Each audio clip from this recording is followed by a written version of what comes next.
everybody else. They're going ahead and go this out. Okay. All right, Shalom. We the Israelites from the church here in Birmingham, Alabama, come to give warning to you so-called Black Latino Native American Indians of the impending danger that the Lord is about to bring to the society. Before we begin, giving all praise, honor, and glory to you. Yahweh, Ba'ashem, Yahweh Shah, Ba'ashem, Makapadash. And double honor to our teachers, the apostles, and the other bishops of Great Millstone. Peace, love, and salutation to the Lord's elect. Yeah, we back out here again, through the spirit and power of Yahweh Ba'ashem Shah. So us to declare the end.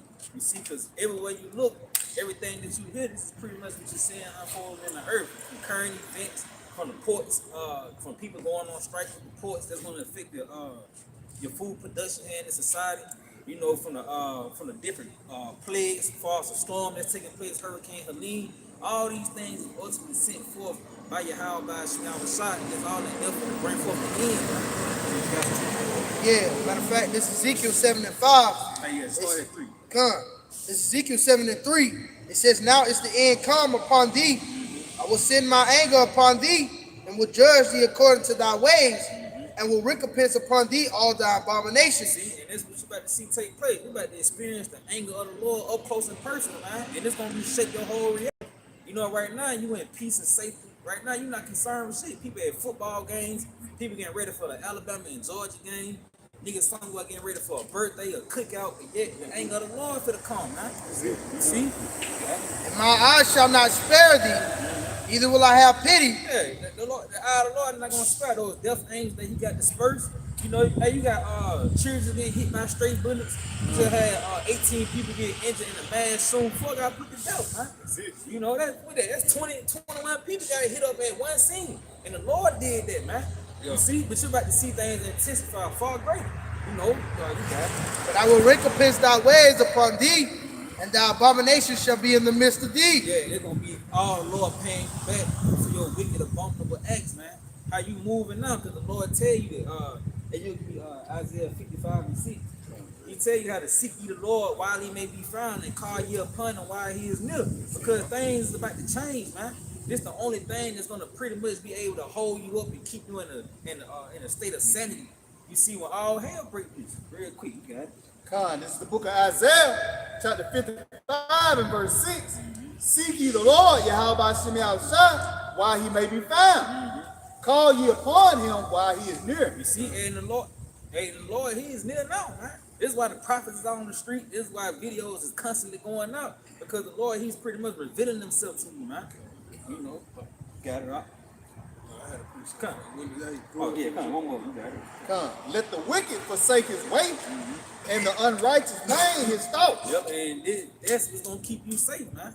This is why the prophets is out telling you to repent and return to the Lord. When you say, he called every man to repentance. I forgot how it went. You got it. Come. And let him return unto the Lord, Yahweh Ba'ashem Shah. See, and this your glory. You returning back into kingliness, really. You putting out the ways of America, Babylon, great, because ultimately that's the ways of death. See, it's the ways pretty much of abominations towards the Yahweh Ba'ashem Shah. And you putting that off to come back really into your kingliness, in your kingly state, man. And let him return unto the Lord, Yahweh Ba'ashem Shah, and he will have mercy upon him. See? Yeah, and going back into Ezekiel 7, the Lord tell you how he's about to send forth his anger to recompense you for all your abominable acts, man. But here he's telling you, but if you repent, he'll pardon you, man. He'll have mercy on you. And that's going to be the hottest commodity, to have the mercy of Yahweh Ba'ashem Shah when all hell is breaking loose, man. You ain't got no food. Because right now, your self-will ain't going to pretty much help you. You ain't going to be able to go to work and get you some money and go to the grocery store and buy shit, man. You ain't going to be able to call Alabama Power to get your power cut on, or call Birmingham Waterworks to get your water cut on. All that shit going to be out the way, man. You're going to need the birth of your Yahweh Ba'ashem Shah in order to survive, man. You got it. And to our power, for he will abundantly pardon. See, and that's what we're looking for, our sins to be pardoned, man, so we can live, man, so we can eat, so we ultimately can be delivered, man. Quick, you got something to back you up. This Isaiah 46 and 8. Remember this and show yourselves men. Bring it again to mind, O ye transgressors, Remember the And form. mates, like he said, show yourselves men. You know, and how you show yourself a man, he tell you by keeping the charge of the Most High. That's really that's your glory in being a man is ultimately obeying Yahweh Shema Shai. Tell you how obedience is better than sacrifice, man. That's it. That's like he tell you the whole duty of men. Yep. You know, Fear the Lord and keep His commandments. that's it, man. Hey, plain what it said, man. It says, remember for the former things of old, for I am Yahweh by Shema Shai, and there is none else. I am Yahweh by Shema Shai, and there is none like me. So if I may, considering the times of old, man, the one account we go back to is the time of Noah, man. You know, consider, man, that was the Lord that brought that flood, man. Oh, that was even the Lord that gave Noah the testimony, man, to preach and warn the people, man. But see, hey, that's why he said, return as men. What, gird up thy loins like a man? You know what I mean? Because that, hey, that's the times we're going into. You should prepare yourself, your mind, man. In the times we're going into, you got something wrong? But to be considered a man, you gotta be in the know Yahweh Shem Yahweh Shai. That's the whole point. That's it. To be a man, you gotta know Yahweh Shem Yahweh That's it. Shai. Hey, that's it. I mean, because the Lord said that wisdom should not enter into a malicious malicious soul. soul, yeah. Going to the word malicious, it's going to being bitchy, man. You know, Bitch. you a bitch, you know what I mean? Bitch ass nigga, man. Yeah, that's it. And the Lord told you, show yourselves men, man. You know, that's going back to the charge of Lord. Just gonna got something to bag out up. This is the book of 2nd Ezra, 14. I'm gonna start at verse 13. It says, "Now therefore set down house in order, and reprove thy people, for such of them that be in trouble, and now renounce corruption." Yes, it. If I mean, And he said, set your house in order. That starts with yourself first, man. That's it. You know, and that comes with being a man as well. You actually looking at the man in the mirror, man. You know, fixing where you fucked up at, man. You taking accountability. America don't teach you that, man. You know, they tell you, you know what I mean, Jay, let that shit fly, man. You know what I mean, Jay, ride with it for the lack of better term. But yet the Lord, He pushed you to address your problem, man. Actually, like what I made, because American doctrine is part of only God can judge you. Yeah. But see, America, you really governing of yourselves in America, man. So you really judging yourself, man. And that shit is off, man. You know what I mean? You can't tell yourself what's right and wrong. No, man. That's why the Lord did with the order of things, man. You know? That's so like no. and Bring it like you out. said earlier, the accountability. That's it. America don't teach you accountability. It teaches That's you to trust in yourself. That's why it says lean not to thy own understanding. I got a quick precept. Sirach or Ecclesiasticus 3 and 9. For the blessing of the father establishes the houses of children. You got it right? Hey, because the father is the one who sets forth the standard. He sets forth the rule. He makes stuff in. He puts things in motion. He gets things going. He's the trailblazer, man. You see, just like the Heavenly Father said, He establishes the houses of children. Hey, the Lord is doing the same thing for us now. He putting us back in order, man. You see? So what? It takes a father to make a man. And the Lord said, "What? Show yourselves men." So you gotta bow your head to the standard of the Father, man.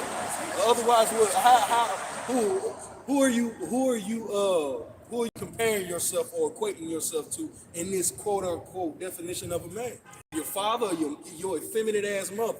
America, man. If I mean, because a man in this society can be a woman with two breasts. Yeah. You know, because in this society, they don't really know the true definition of a man. A woman knows not the true definition of a man because the 80s and the 90s, my daddy got it wrong. My parents got it wrong. I'm gonna raise my kids right. Now, what is the consensus of for the Generation Z man? These niggas ain't shit. These ain't real men, but these real men were raised by real, so-called real women. You see, now the woman can't even stand the very man that she raised. It shows you that a father establishes the house, and with any man in any household that is ran by a father, it comes a standard. You see, and a man won't deviate. The scriptures tell you, raise a child in the way that he should go, and when he is older, he will not depart from it. That's Salaki. That's the only way he know how to go. This is his only right. Is what you show him. His right and wrongs is dictated off what you show him, man. If I may add, You got it. tell you how when if roughly paraphrase, you know, you train your child up in a way when you depart, it's like you never left. Oh, yeah. It's like in the book of Maccabees, I believe. Yeah, you say you have left someone like yourself. Yeah. The scriptures tell you a man may be known in his children. That's it. Is what? Everything, all of my physical, spiritual shortcomings, I'm trying to weed them shits out of my son.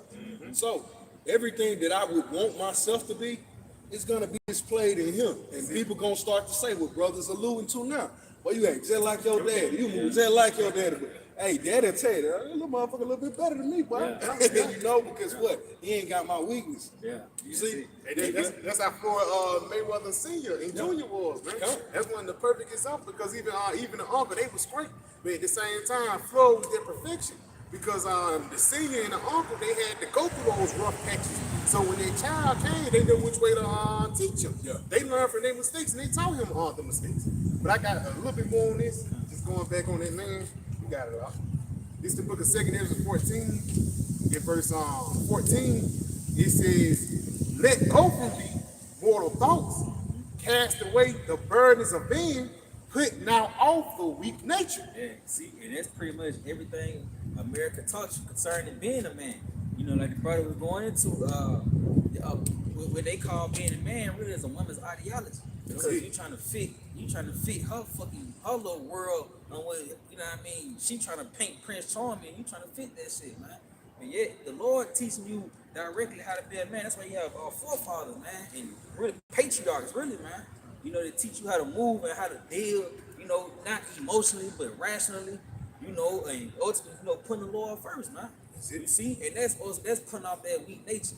Niggas say something, you offended in the spirit, you know what I mean? You just move with emotion, man. You know, you have to put all that shit off because ultimately when all hell breaks loose and you driven by emotion, you don't be put to death, man. You know, when you tell you a carnal mind lead to death. And an emotional man, they gonna act carnal, man. You got it right. A little bit more. It says, "And set aside the thoughts that are most heavy unto thee, and haste thee to flee from these times." Yeah, I can burn it, man. I just need to, you know, I gotta get these bills paid. You gotta set aside that shit, man. You know, like Apostle Baba going into, don't even worry about the women, man. You know, cause they gonna come. You see, cause you mastering the truth. When they see that protection, Isaiah 4:1 gonna play out, which we know that, you know. But you got needs that'll be his main thing. You know, money, cold, cars, and hoes.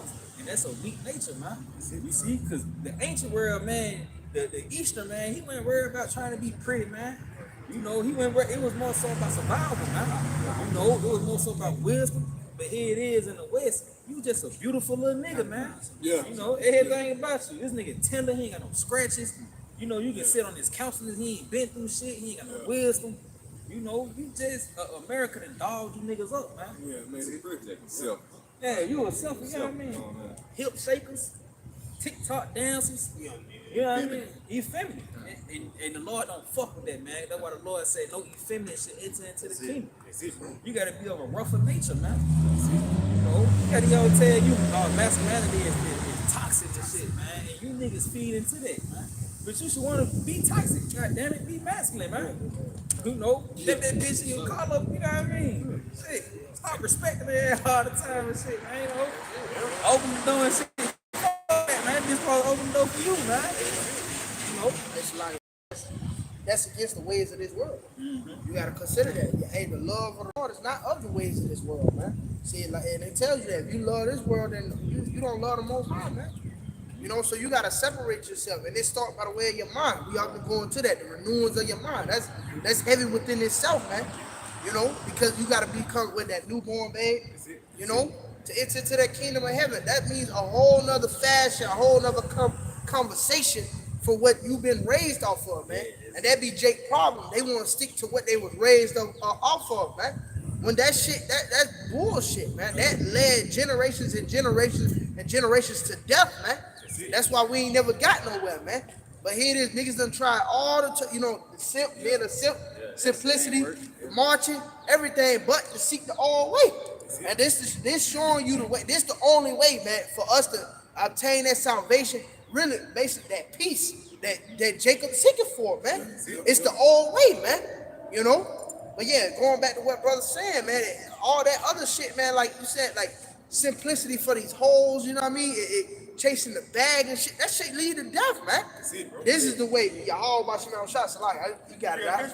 No, that's it, bro. Bring it out, man. You know you get 2 Corinthians 4:16. It says, "For cause we faint not, but though the outward man perish, That's it. yet the inward man is renewed day Day by by day. day." And that's the thing, man. The inward man is renewed day by day. Hey, man, the scriptures speak about how the knowledge of the Most High cannot be numbered. So it's no measure you can put on the Most High. As we often say, you can't put Yahweh Shemel Shah in a box, man. You know? So therefore, it's always more knowledge to get, man. You know, you can never reach too far when it comes to Yahweh Shemel Shah, man. You know, how much more in the kingdom? We're going to be steadily learning, man. Every day, it's going to be something new. Every day, man. You get bored in America, man. What the fuck? You know? It's like, you got That's it. It tell you how his ways are unsearchable. That's man. it, bro. Bring it You know out. what I mean? He ain't gonna be nothing either. I forget the scriptures tell you like I've shown thee more than I've shown the other men on the planet. I'm looking for which is Say more things is given unto you. Me understand, roughly paraphrase. Man, that's it, man. Hey, 'cause that lets you know that this truth, this really the pinnacle of wisdom, man. That's it, bro. You know, everything that Esau Edom is present to you, you see that shit, it's really drying up, man. Because the far as you can go with that shit is a master's degree. A doctor's, you know what I mean? Hey, it's like you be in debt like you got 3 degrees, yeah, come on, man. but you down there $500,000 in debt. That's it. You know? And that's like the Lord tell you, he was gonna be increased without sorrow, man. A nigga here in this society, yeah, he ain't increasing. Yeah, you got your doctors, but yeah, you got $1 million in debt. Your house not paid for. You have car problems still. Your bride still ain't acting right. Your children fucked up. You know what I mean? You increasing, but yet sorrows is increasing with you, man. Yeah, because at the end, Jake can pride themselves in getting that degree of getting the pats on the back from Esau. When you look into the word degree, it means to step down. It's the downgrade, really. But with these degrees that Jake get from Esau, it only heaps more demons onto you, really. That's all these degrees do to you. It just put more demons on you because Jake feel like he gotta maximize these things in this society. You know? We make the ditch deeper. That's all they do. Make the ditch deeper, man. And you more lost in the salt, right? You was drunk at first, but now you really drunk, nigga. You know what I mean? You can't even see. Your vision is gone. You know, you're stumbling. You know what I mean? Now you've been robbed blind. You know what I mean? That's true. You said the vision is gone. Said where there is no vision, the Vision, people you perish. That's it. You got a Oh, so like if I made scripture say wisdom and knowledge shall be the stability of that time. You know, it's not the wisdom and knowledge of this world, man. That's it. You know, your psychology degree, you know, it's not gonna help you. You know, when all hell is breaking loose, man. Tell that to somebody. Hold that psychology degree up to somebody. Man. See if he don't swipe straight through, man. That motherfucker gonna get on your ass. Right. Carlos, you know what I mean? One of the migrants. He said, no, I got a doctor. Yeah, let that motherfucker like it is. He got an associate's, he got a bachelor's, he got a master's, he got a doctorate, and this motherfucker can't boil water. That's it, bro. Outside. That's it, bro. You know what I Like, mean? how's that gonna help you in Jacob trouble? You know all of that, but the degree can't save you in that day. Keep this little 5'5" motherfucker there. Hey, he want that last can of peaches, and so do you. Keep him off your ass. Yeah. Fernandez. Jake scared of squirrels. Jake scared of squirrels. What more when the same vicious spirit that he put on the squirrel? Now it's on the man. Hey, scripture says the heart is scared. The heart of man shall wax cold. Motherfucker moving at you like them niggas off of like them dudes off of I Am Legend. Yeah, beautiful. You know, that's important in name, man. You know. Matter of fact, I got some real quick, just going back into their doctrines and things like that. This is the book of 1 Corinthians. See, there you go. That's good. Yeah, our brothers got it. This is the book of 1 Corinthians 1, and I'm going to start at verse 19. Matter of fact, I'm going to start at verse 18. He says, for the preaching of the cross to them that perish, it's like for the preaching of the cross is to them that perish foolishness. But the power of the Messiah. That's it. And this pretty much this ministry, man. It's preaching on the cross, but they look at this like this foolishness, man. Right. They marvel at us. Lord tell you how we was gonna become a spectacle to the world, man. People were gonna marvel at us and things like that. They see it as foolishness. They scoff, say we wearing dresses, but yet they ancient garments. You know, we are rehearsing the righteous acts, man, for the lack of better time. Yeah. It says, for in the spring I will destroy the wisdom of the wise and will bring to nothing the understanding of the prudent. Yep, see, and all these self-proclaimed wise prestige men, polite, you know, Dr. Umar Zani, with vocabularies and shit. Yeah, I mean, Professor. professor. Yeah, that's it. 19 keys, niggas like that, man. But yeah, the Lord, He's bringing that wisdom tonight because ultimately the shit that they present to you, they can only hold up with America here, man. That's it, bro. You know? Yeah. It says, where is the wise? Where is the scribe? Where is the disputer of this world? Have not the Most High made foolish the wisdom of this world? Yeah, see, even generational wealth, that shit not a thing that scratch you know, it get your ear no more, man. Because now you hearing more news about the dollar declining more than generational wealth increasing, man. You know, you seeing more shit, the food going away and shit, you know. So you really seeing America at a weak state. So the things that was once pushed to dry this place don't even fucking make sense no more, man. And the Lord did that, man. The Lord brought out that shit, man. It never made sense. You see? It was more. I think brother got a piece of it. No, you go finish yours. That was it on it. Okay, That was okay. I got something for you. I'm gonna just get to the point. 2 Corinthians 10 and 5. It says, casting down imaginations and every high thing that exalteth itself against the knowledge of Yahweh Shem Yahushua. So think to this. Floyd said that Philly Shell is the best boxing style. Lloyd said. Word? I bet I'm gonna hold you to that. Hey, this dude said karate. Karate's the best style. Lloyd said. Word? I'm gonna hold you to that. It's this. I'm gonna hold you to it. Now we getting to the everybody feel now the world tournament is about to begin. Now you gotta prove this shit. The Lord said so. Buddha was the answer. All right, Jacob's trouble. Mom, let's see Buddha stop there. Oh, your kids was kids, happy wife, happy life. Oh, make sure your kids happy. All right, let me throw financial ruin towards you. Let's see how that plays out. Everything that you bring your knowledge up against the wisdom of Yahweh Shem Yahushua, He gonna smack it, man. And that's us. We're first-hand examples of when you bring your bullshit, you bring your thoughts, your ways, your feelings to the Most High. He'll show you real quick. Hey, that shit don't matter over here. That shit don't fly. That's it. It's like everybody says, where is the dispute on the wise? Yeah. Who is holding up for the ideologies of America? Yeah. The Lord said He have made those people foolish. Because like you said, in that day, like you said, whether it be happy life or even your doctrine, your doctrine, your degree. They gotta come up against this. It's going to have to come up against the word, which is what? Undefeated. Yeah. This is the knowledge. This is the knowledge that rain down all knowledge. You know, whether it falls to the left or to the right. It's wicked Jakes that turn knowledge evil. Yeah. It's Jake that turned knowledge evil. So the Lord said, let's get back. It says, casting down imaginations and every high thing that exalted itself against the knowledge of the Most High. So if you are in the spirit of America, you in the same spirit as Esau. You exalting yourself against the Most High. Now, hey, put your money where your mouth is, man. You've been doing a whole lot of talking.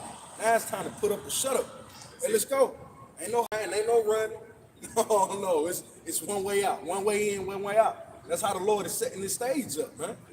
It says, in bringing into captivity every thought to the obedience of Hamashiach. So the Lord is like, hey, yo, man, I promise you, after I put you through this, you gonna forsake that weak ass joke, the way you was thinking, you gonna lock that up, man. That ain't it, bro. You know, it's certain things like, we all know at this point, it's stupid to trick off on the female, knowing the many avenues that could play out. We ain't even got to go into them. We just know, hey, man, hey, don't be sinning. The Lord is getting to the point. It says, bringing into captivity every thought to the obedience. So the Lord is finna bind that up. Hey, your thoughts, hey, my thoughts, which one? Which would you rather have to run free? Yours or mine? You would much rather have the Lord run freely. And you'll bring it to captivity, your thoughts. You're like, hey, I was off, man. Hell no. And then you begin to what? Rebuke. You begin to pray against. That ain't me right there. That's Satan right there. I don't feel that way about that. But Lord, hey, please take this spirit off me. Every thought, man, that exalted itself against y'all. But you got real quick. Isaiah 45, it's like 44 and 25. That frustrated the tokens of the liars and making the diviners mad. They turn a wise man backward and make that knowledge foolish. But maybe, like we going into, like we pretty much fighting the lies our whole existence in America, man.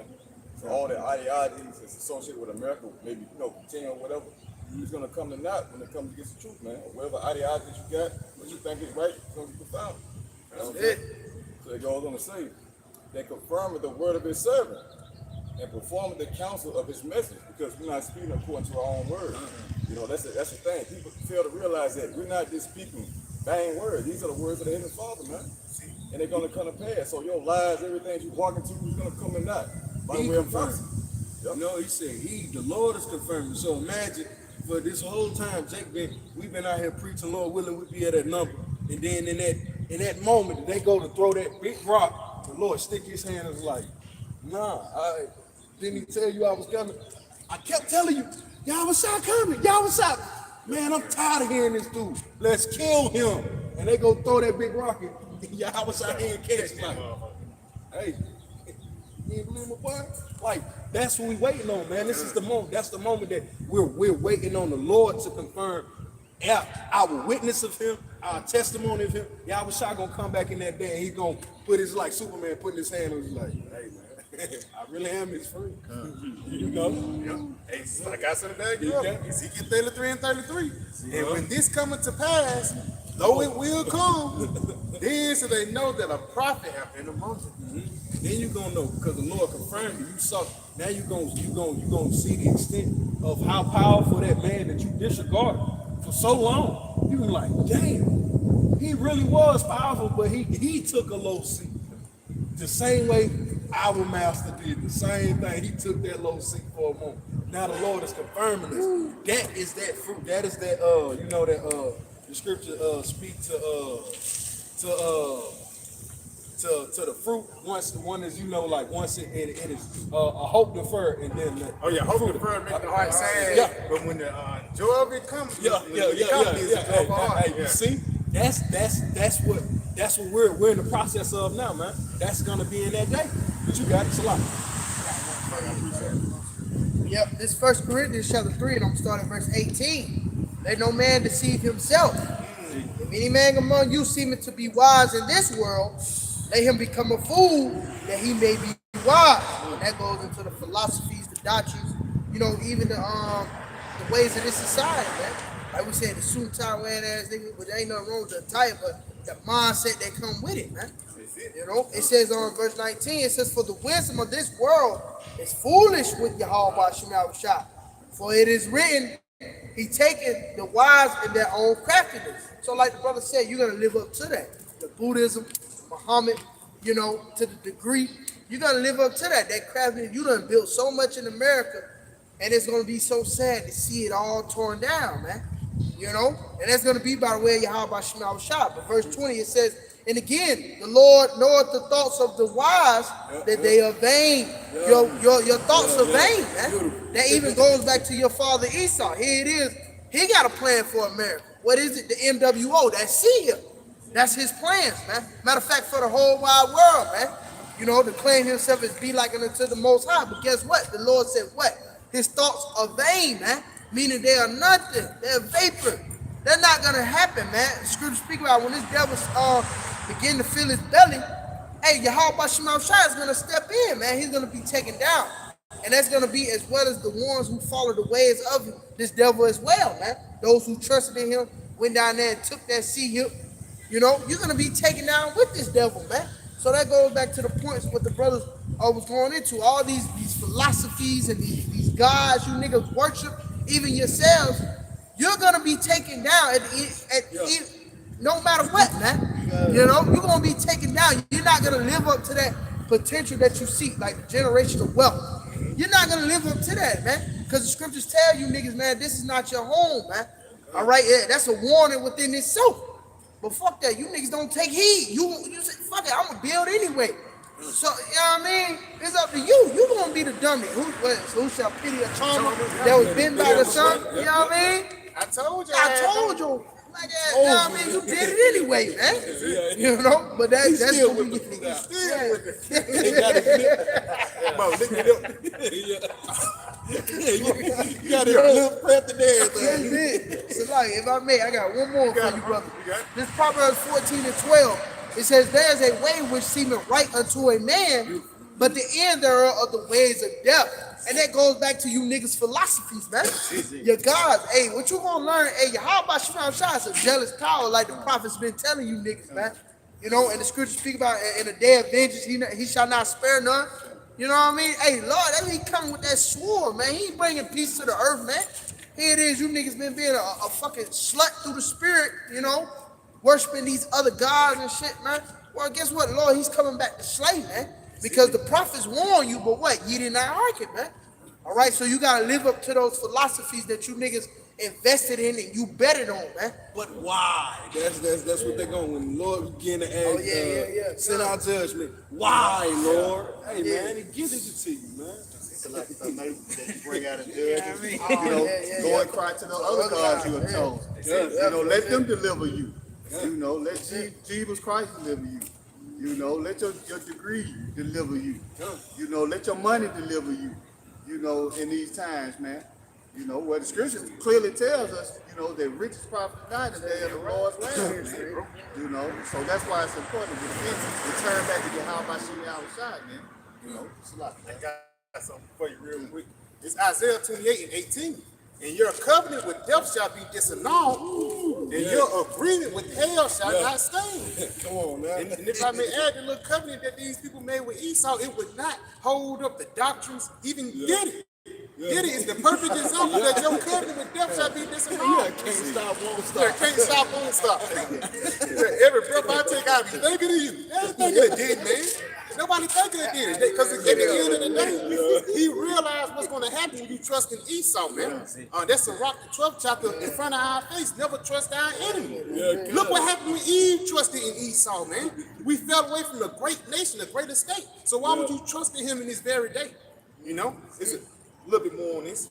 It says, I'll read this again, Isaiah 28 and verse 18, and your covenant with death shall be disannulled, and your agreement with hell shall not stand. When the overflowing scourge shall pass through, what's that overflowing scourge? Jacob's trouble, Yahweh shall bringing things down. We can see what just happened to Hurricane Helm, like the brother was mentioning. If I'm not mistaken, 40 people, maybe even more. They died, man. Yeah, and it's hitting places that normally don't see water like that. Georgia, Alabama. Hey, man, the Lord is finna make strange things happen, man. Beautiful. Time of judgment. And then that's how you know that's a divine power. Yeah. That's crazy. That's heavy, bro. That's heavy.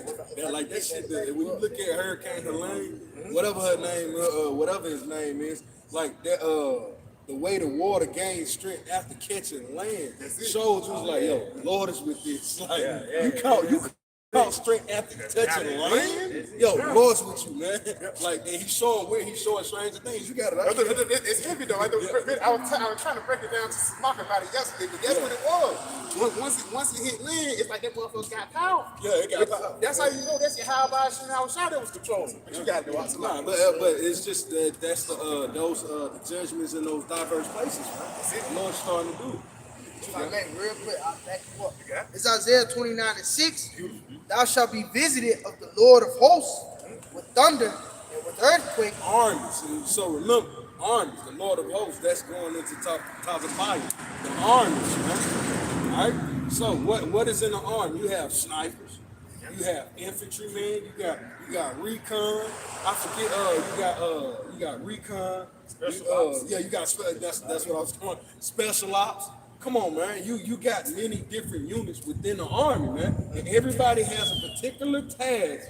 All right, when you do recon, what?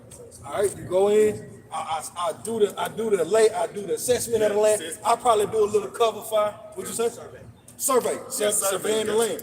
Then what happened? You send the Marines in. What do the Marines do? They're supposed to blast everything backwards, man. Then the army comes in. All right, they do their thing, and then the Navy is giving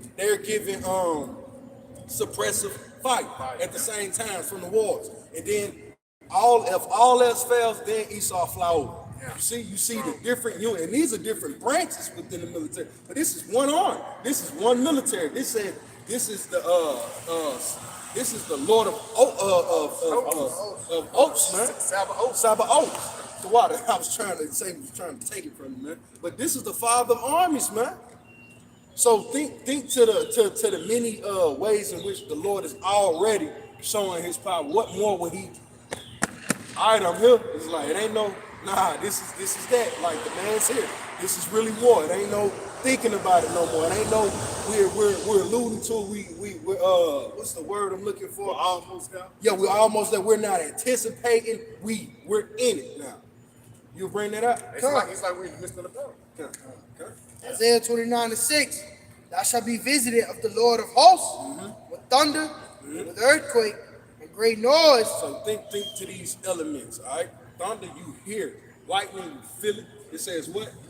It says, with storm and tempest and the flame of devouring fire. So what? That's confusion. But what is the ultimate devouring fire? That's gonna be those missiles. Because think about that dust storm, that cloud. You know, like when you think of Nagasaki and Hiroshima, the scriptures tell us in Ezekiel how it came out like a roll. But when you see when you do look at the documentary, that the blast radius, man, the way that it went out, man, like the blast itself was only like a mile wide, but it was the kick, the debris and the aftershock, man.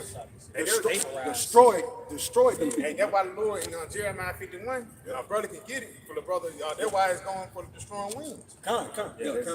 Hey, bring back out what you had and bring out that Jeremiah 51. Yeah, that made me think of y'all with that east wind. Yeah. Come. Hey, you bring that Isaiah out. 29:6. Thou shalt be visited of the Lord of hosts with thunder, with earthquake, and great noise, with storm and tempest, and the flame of devouring fire. So the Lord is coming with judgment, huh? And the ultimate judgment is going to be the missiles, the thermonuclear missiles coupled with his laser cherry beam fires, man. All right, was there more to that? All right, Karen, you can bring up what you Yeah, got. that's Jeremiah 51:1. It says, thus said the Lord, behold, I will raise up against Babylon and against them that dwell in the midst of them that rise up against me, a destroying wind. And what is that destroying wind? That's the those are that thermonuclear missiles. If a brother could give me Joel the 3rd chapter, man. All right, read that back one more time, Baba Kushan.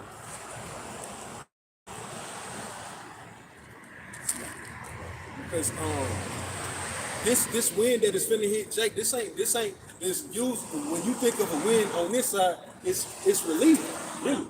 It's relieving as hell, unless it's just hot as hell and humid as fuck. It's like, a blow of wind is relieving. Yeah. This is not alleviating. This is actually bringing torment, huh? This is an intense heat, man, that the Lord is bringing to you. You don't want that. Think about when you get too close to the oven, and that bitch hot, or you boil some water or some grease jump off that motherfucker and it hit you. Like, what more, man? Hey, step outside barefoot. Concrete hot as shit. Oh man, yeah, I used to get kicked out of the house around by like 7. It was hot as hell. Get out! Kick you out 7 in the morning, man. You ain't had those shoes on, so you had to hit that concrete barefoot, man. Hey, and that's a horrible feeling, man.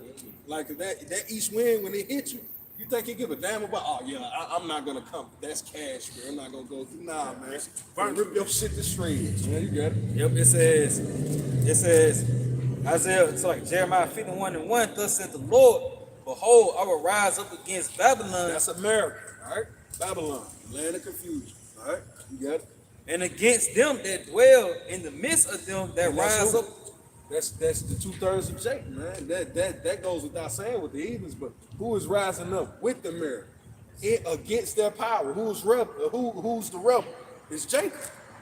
Jacob's the one who's going to war with his power, right? All for the sake of money, fame, and comfort. You got it? And against them that dwell in the midst of them that rise up against me, a destroying wind. A destroying wind, man. Show me where a destroying wind has touched this place, man. America is the virgin daughter of Babylon. What did the scripture say? I can't.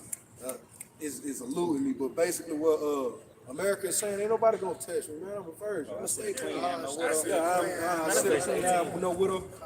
Bring that out. And, but, Joel yeah, 3. that Joel 3. This is the book of Joel, chapter 3 and verse 1. And it says, for behold, those days and that time, when I shall bring again the captivity of Judah and Jerusalem, I will also gather all nations and bring them down into the valley of The Jehoshaphat. Lord is saying that, yo, the day that I decide that I'm gonna save my people, I'm bringing a judgment too. I'm finna gather up everybody. I'm tired of this. Like, you gotta understand that the Lord is like a pissed off. He's a pissed off father, man. It's like, I'm tired of talking to you, boy. I'm tired of goddamn, hey, thumping you, slapping the back of your head. Nah, man. I'm gonna tell you like my pop. You tell, hey, man, get out them clothes, boy. Only thing but the drawers. Nah, take the shirt off. I'm finna get at your ass, boy. Nah, the Lord is really finna get to it. Continue.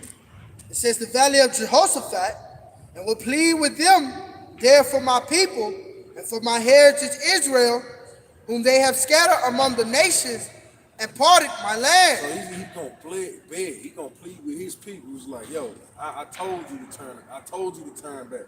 Now I'll beat your ass. The Lord is basically right here in this verse is telling me this finna hurt. This is finna hurt me way more than it's gonna hurt you. But I know this shit finna hurt you. You know, and that's his intention. Because Jake is simply a spiritual can't get right now, man. No matter what the Lord does to us, man, to his people, our people cannot get right to the point that, hey, we done went off so hard, so bad that we suffer from Stockholm syndrome that you coming against your power when he came to save you. Against the very man that's been putting his hell on you. You see how crazy that sounds, man? To the point the Lord is like, hey, so you really don't, you know what? I'm finna come save. Don't worry about that. But I'm finna touch them all. I'm finna touch him, and I'm finna touch you. I'm finna touch you for your attachment unto him, man. Continue on that. And they have cast lots for my people, and have given a boy for an harlot, and sold a girl for wine. And we seen that. We seen what they cast lots for Jake, you know. And, we have records of Esau selling boys for wine, selling girls for clothes. It said they turned sold a boy for a heart. That's that buck break. That's buck breaking. You sold a boy for a heart, and here it is. This boy, he can't even produce seed yet. But yeah, he probably 6'2", 6'3". But we was in a greater form back then. So here it is. They already know him. He tired. Look at this big buck. Like you got some sadistic Edomite somewhere. He want to break him. Yeah, you think it ain't an Edomite out there that looks at LeBron like lunch in a sexual manner, man? Sick. He wants to break him. He sold a boy for a harlot. Who did that? Esau. He did that, man. And then he showed it to you on a movie. I want to say Amistad. Yep. He showed us that, man. Hey, you ain't good about Uncle Tom. Huh? And good about Uncle Tom, they had them different. They had Jake with gold or silver. You know what I'm saying? Depending on the different prices they was worth, man. So whether he had one rod in them or none, shit sick, man. Yeah, but this is the individual in which our people have laid their trust in, man. So how quickly ye forget, man. You got it? Sold a girl for wine, that they may drink. Shit, these do that now. But you did the daughter of Yahweh Shemi Abishai like that. You did the apple of the Lord's eye. Yeah, we ain't even supposed to make whores of our women in Israel. What you look like doing? Yeah.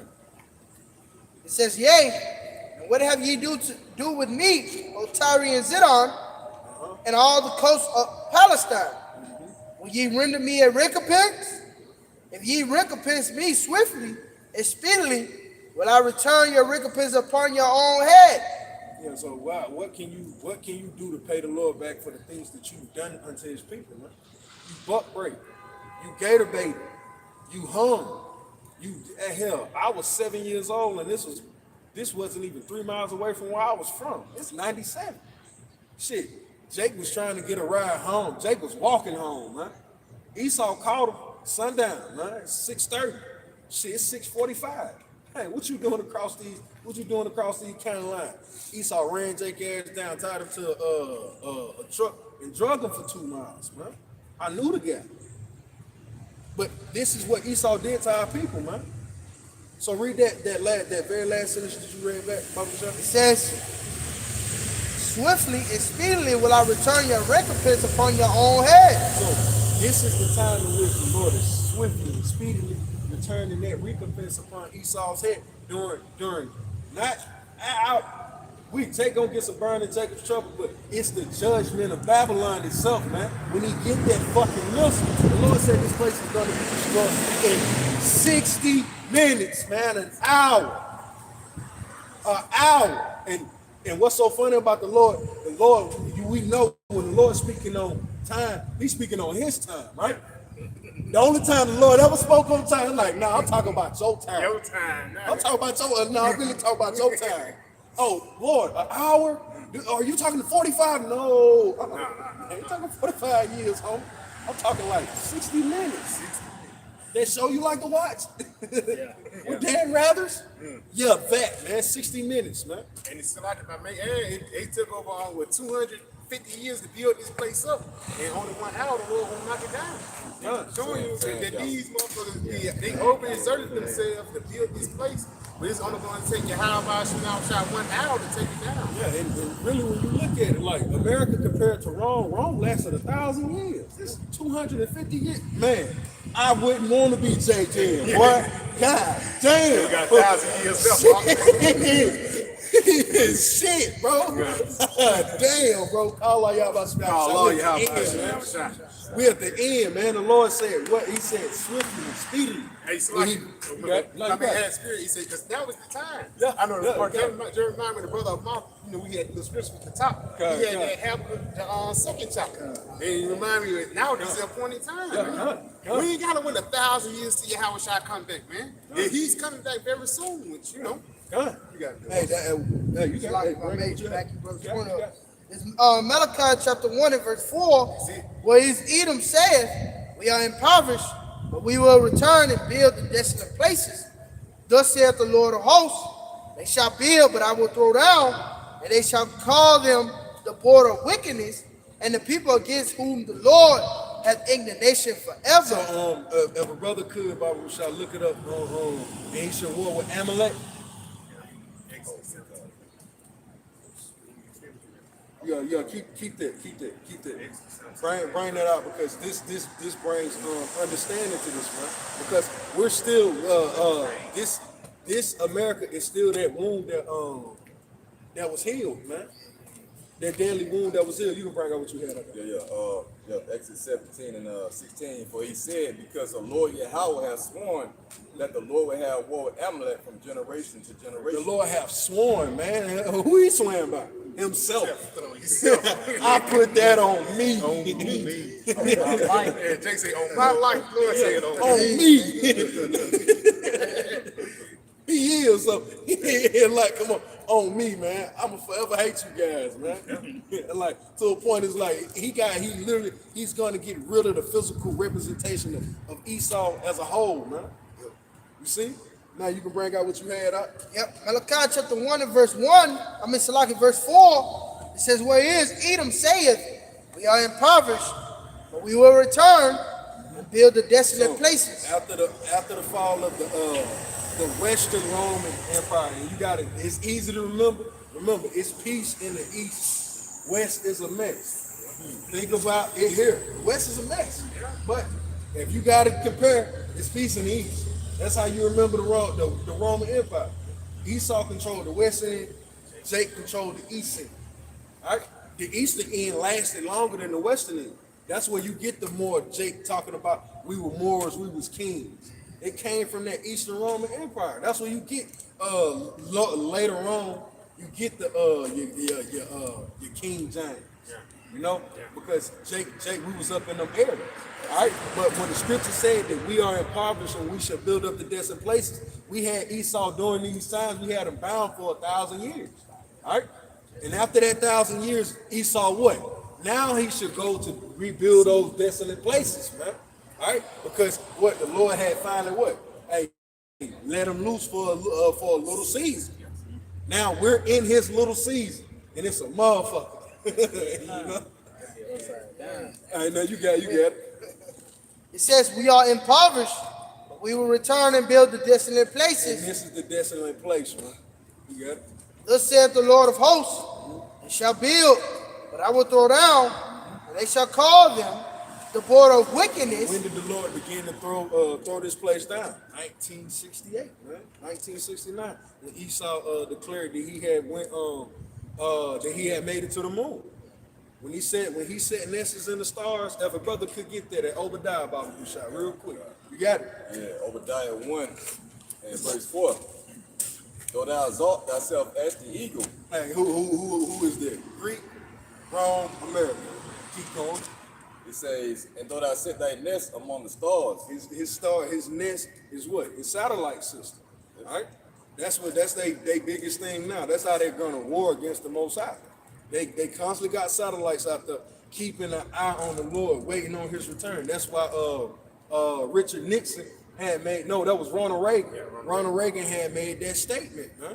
Hey, well, if everybody was if the world was at war with one another, everybody was at war, and then the outside entity came, wouldn't we stop and fight him, fight it?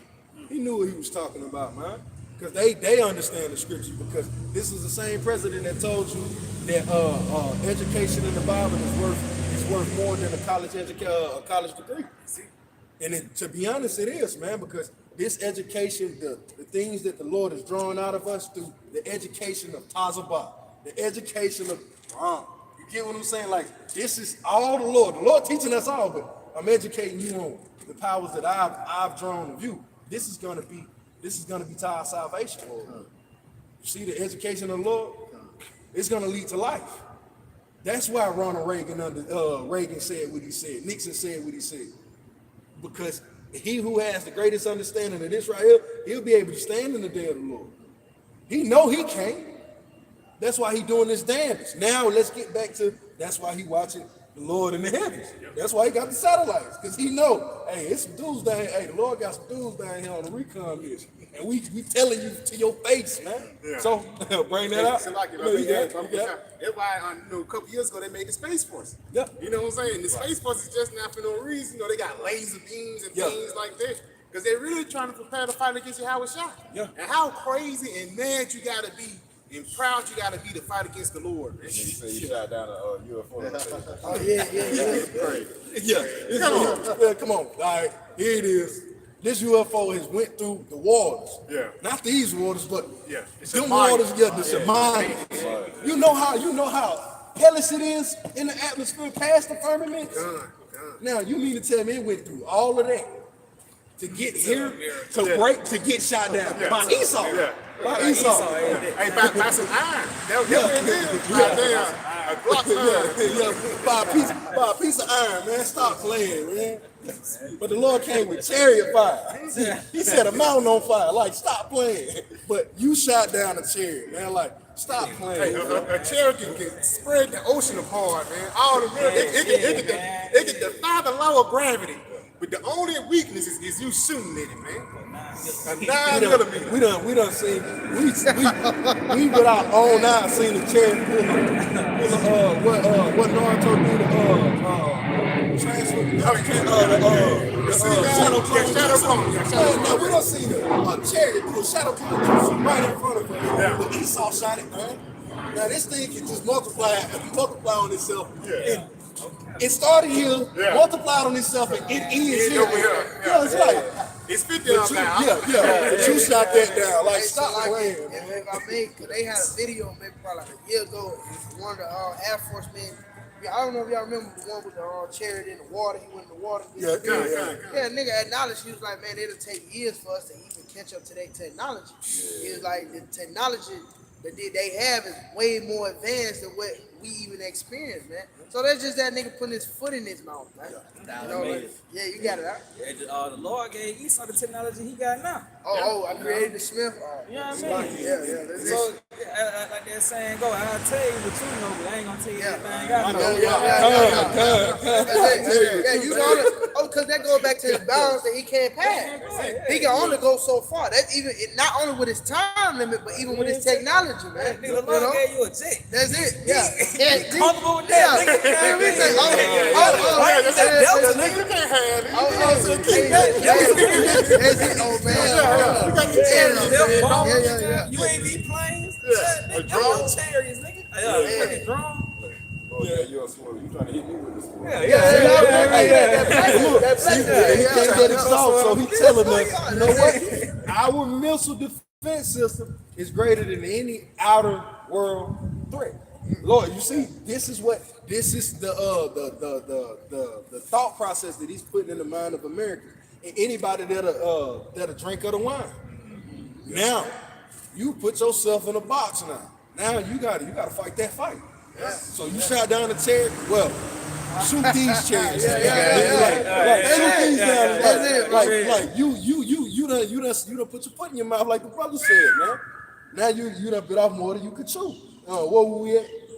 We in that. Oh yeah. Come on, finish that off. Obadiah 1:4, though thou exalt thyself as the eagle, and though thou sit thy nest among the stars, thence will I bring thee down, saith the Lord. So thence will he bring thee down. So let's look at 1968. When you look at 1968, you had the hippie movement. It was I ain't gonna say it was coming to a close. It was just taking on a new face, man, during the 70s, because these people became degenerates, man. Yeah. But when you look at America had the arms race.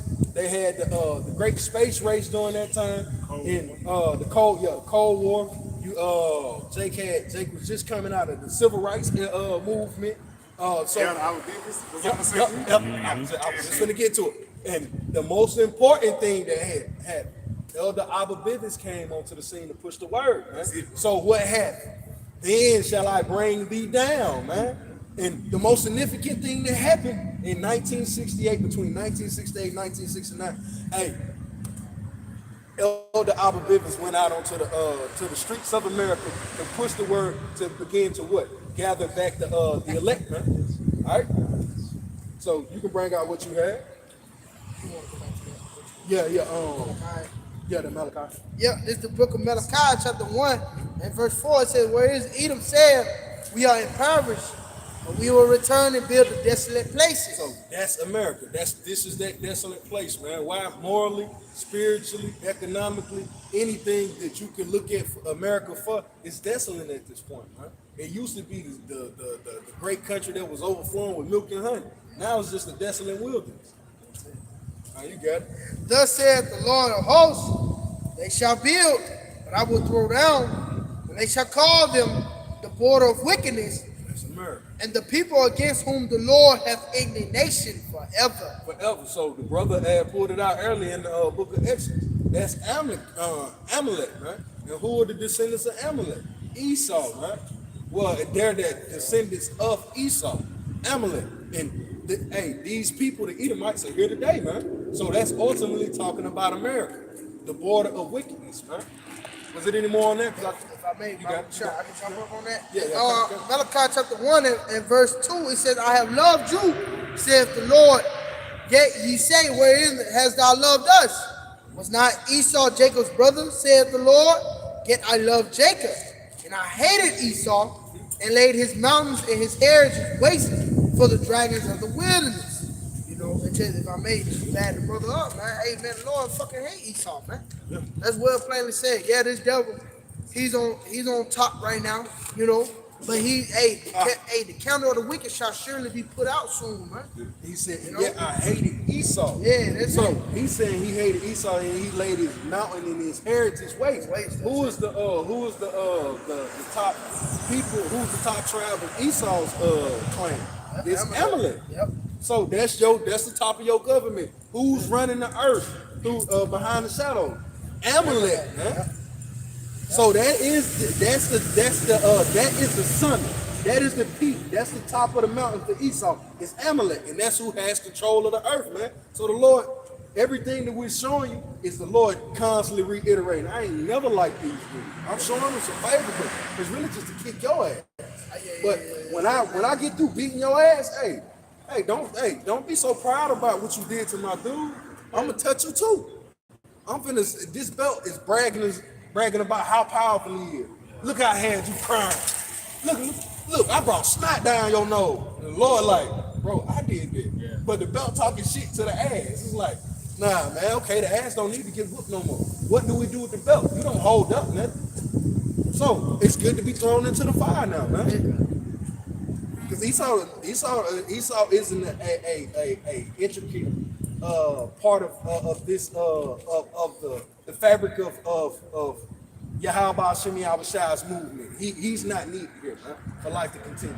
Brother can bring out what I think you had something. Yeah, this Proverbs. Just going back on Esau talking shit towards the Lord. This is Proverbs 18 and 21.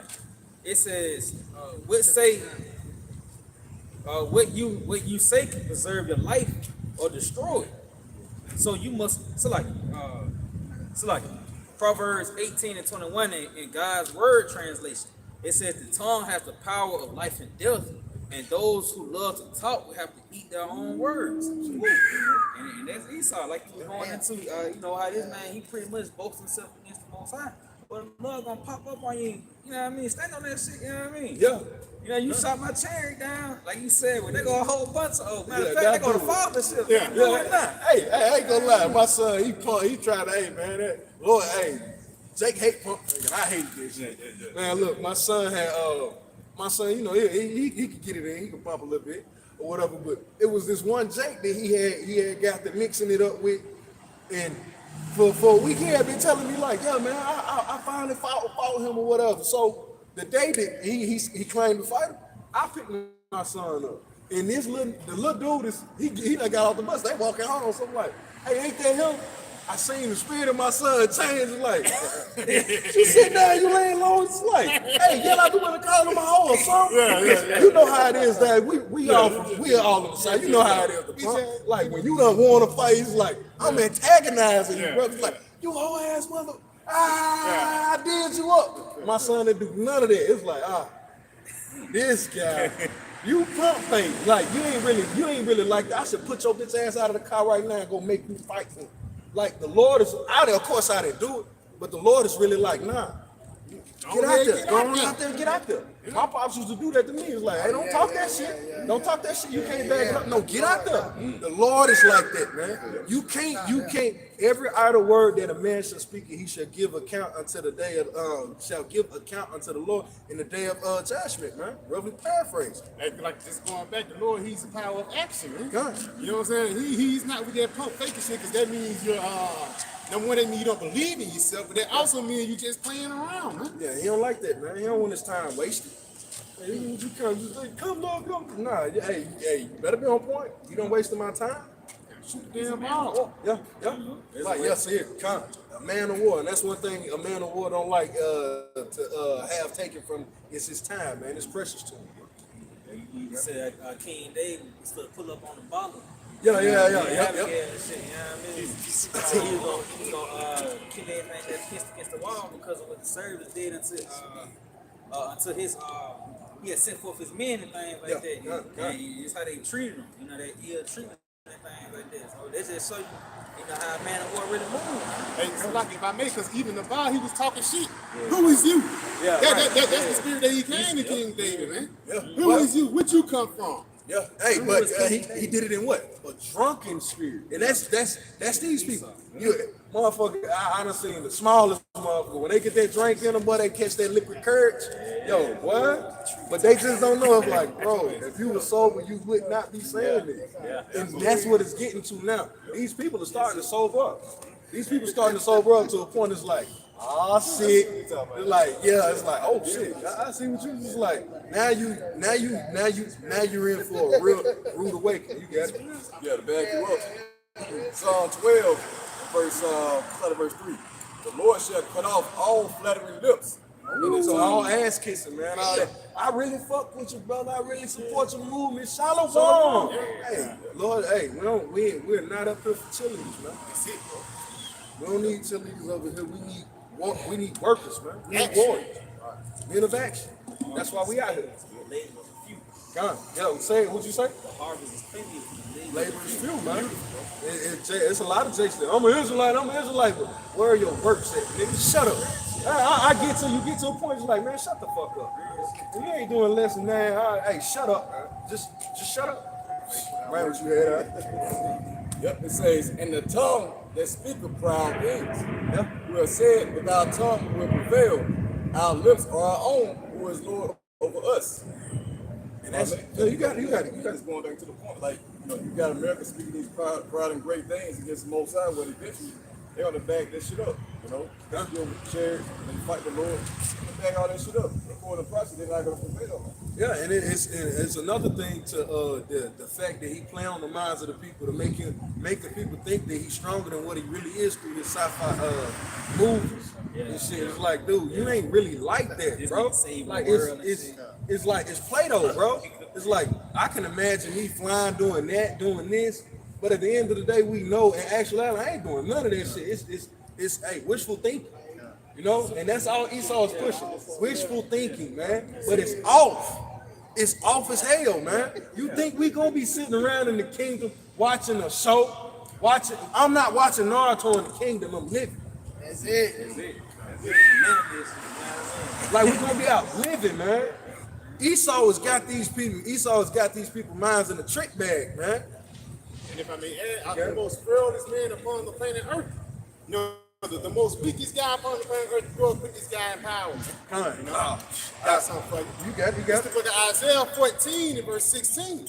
It says, they that see thee shall narrowly look upon thee and consider thee, saying, is this the man that made the earth to tremble? Yeah, hey, you want me to tell you who's the first person to see that for real? And when you really look, when you catch one with a level of understanding, a child. If you catch a Jake child, a Jake child that has been up under his father, every Jake child is, because I was one who's like, hey, why did the white man get over us? It's like, everywhere I watch, we better than this guy. But for some reason, we won't bust a grape against this guy. What caused that, man? It says, read it again. It says, and consider thee, saying, is this the man that made the earth to tremble, that did shake kingdoms? Is this the guy? But when you ask that question, you're gonna know the immediate answer because he's not in power anymore. So who took him out of power? Our power. How about Shimei Awashai, man? But understand the magnitude of what this brother going into. You read. God, it says, and that did shake kingdoms, and that made the world as a wilderness, and destroyed the cities thereof. They opened not the house of the prisoners. It says what? Go back to they made the earth what? It says they made the earth a wilderness. And what can be found in the wilderness, man? Nothing.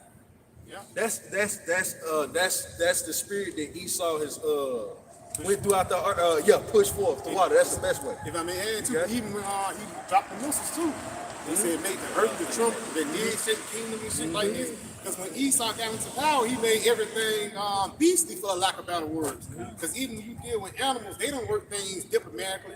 For lack of better words, you run up on the animal, his first thought is to fight. And that's the same thing with Esau, man. Yep. When he came into it with the Native American Indians, even though he high quality, he was subtle with it. But the first thing that Christopher Columbus wrote in his memoirs, man, send me 50 men, we can take them niggas, man. 50, come on, dude. Man, come on.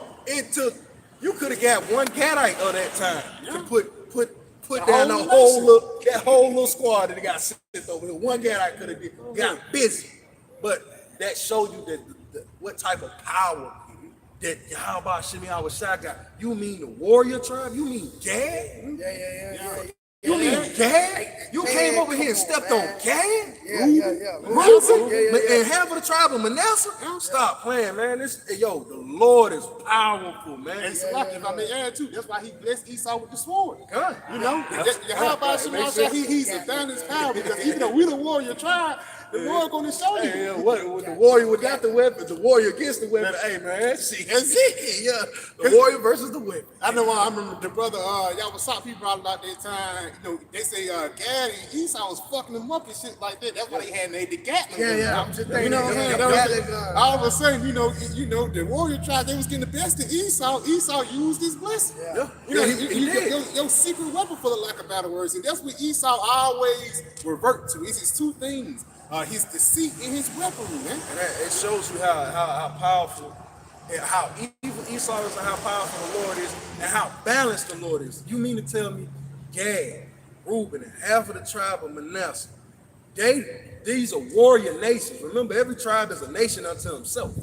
These are warrior nations. The same way that they want to talk about how the Spartans was a warrior nation, like that, or the Visigoths, Macedonians. the barbarians. Barbarians. That came along with Genghis Khan. Yeah, Hannibal them. Yeah, Hannibal. Man, come on. They showed you that Gad and Reuben were taking over, and they were nice. You mean this is a warrior nation? You would think that they would move like Esau. They would move bloodlust, bloodthirsty. They moving like how Esau painted the Vikings to be. The Vikings was just pillaging, killing, and raping, and stealing and killing. Yeah. Just doing everything they could. I'm sounding like they up here. stealing and shit. With Esau, but with getting back with Gad, Reuben, and half of the tribe of Manasseh, it showed you the balance of the Lord. That these was a peaceable people. And Esau came to conquer the warriors of our nation. That showed you the Lord had to be with this guy. The Lord had to be with this guy, man. You mean, because I read a book what Esau would do, where he would wait till Gad and Reuben would go out to hunt, and then he would go in, because that was a dishonorable thing to do during wars, to attack women and children while the men were away. That was awful. Like, And he do that shit to this yeah, he day. still do. But when they said that Gad and Reuben had got so tired of it, but this was a mixed clan of Gad and Reuben together, that Esau came through with his horse to knock Gad and Reuben over, said that when Gad and Reuben had saw that their families was just completely massacred, they didn't run. They didn't go to run and try to hide and get off, and get away. It was like they ran straight at the horse. Imagine any of us jumping into a horse's chest and I'm hitting him like Ray Lewis just to get the ride. Now, this is the spirit from moment to moment, but this is us in the spirit, and we're getting our asses kicked. Yeah. What more in the spirit of not one man so far? When we actually win in the battles, and now 100,000 men win in the battle, and not one man fell to 5 people. When that comes back, when the Lord does that again for us, man. But that show you the power of the Lord there. We went into battles like this. Yeah. They tell you a King David going into like bloodlust frenzies. Solomon has killed hundreds. David has killed thousands. David have killed tens of thousands. You know what? You know what type of bloodshed is going on, man? And it got to a point even King David, he was cutting off the Canaanites, rods and stuff. You know what I'm saying? He was getting creative with over 100 foreskins. Yeah. And you got to be in a certain spirit, man, to do that. Yeah, Just gonna put it and just chop them off and put it in the bag, man. You know? He ain't even touching it. He just got a bag. Samson with the jawbone. Yeah, You know what I mean? The ass is jawbone. That's like if I may. I was thinking, going back onto that, I believe it was George Washington who is a story amongst Gad where they had their best warriors that were shooting the bows at George. I think it was George Washington. When he was floating over to the Delaware River during that cold night, like 1775. And they were shooting the bows at them, and all like they was missing every single shot. And like they was like, these men, you never seen these men miss a shot. But they missed a shot that night. That was the Lord. If I may, I'll put a shot. You got a scripture. I got a scripture to back that up. It's on Psalms 50 and 21. It says, "These things hast thou done, and I kept silence. Though thou thoughtest that I was altogether such on one as thyself, but I will reprove thee and set them in order before thy eyes." And if I may, that's what you see today, the prophets. Like the brothers going into, man, our business, man. That was the beginning. This devil's kingdom falling, man. The Lord is setting his men in order before Esau's eyes. That's why we getting the emails and shit. You know what I mean? The famine of the word is fast approaching. Oh, brothers, YouTube's fucking up and shit throughout the body. Because the Lord is sending his men up before their eyes. You go through history, you see it, nigga, when you was getting off. Yeah. Like the brother speaking on the warrior of the tribes, this is something never heard. You know what I mean? Like you taking down the warrior of the tribes of Israel, man. The people of the Most High, man. This is in the history books, man. And you thought, the Most High is with me. You know? Now you get, real shit. That's why you was praying in the schools at that time. You know what I mean? But because you ain't connected to the Lord like we is, that shit eventually, you know what I mean? It disappeared, man. You know, your pride began to show, man. A man can only hold his pride for so long, man. Only fake butt for so That's long. it, bro. Right. You know, it's gonna spill out eventually, man. You know, but that's showing you that the Lord is not with you. So like, you got it out. Nah, you got, man. That's just. If I may add to your point you just said, that was really called manifest destiny. it. Esau say manifest destiny is basically saying God told me to do this. Yeah. My God, it was my God given right. But you got to slack. If I make, you got to realize he kind of true in a sense. Yeah, he was. He kind of true. Man, that shit used to piss me off. I was like, you mean to tell me you came over here? But now that we know the truth, it's like Esau didn't lie, man. Because it had to be a divine force to take down those warrior tribes. You got it, Malachi. Yeah, this is Revelations. It's just going back into the tribes being overthrown and things like that. Revelations 11, starting verse 10. It says, and they that dwell upon the earth shall rejoice over them and make merry, and shall sing gifts one to another, because these two prophets tormented them that dwelled on the earth. You see, and it says, verse 11, it says, I read that again about Bashar, because it's some meat on it. It says, and they that dwell upon the earth shall rejoice over them. And it's really talking about all these other nations, man. Because even, man, I went to Elam, man. Told Elam up there, man. Elam know when the children of Israel, man. I hate Elam. I love women. I love they women, but I hate they men, bro. But at the same time, when you go into it, Elam, for the lack of better words, they hate us, bro. Elam, Moab, Ishmael, and they sending gifts to each other is actually talking about us.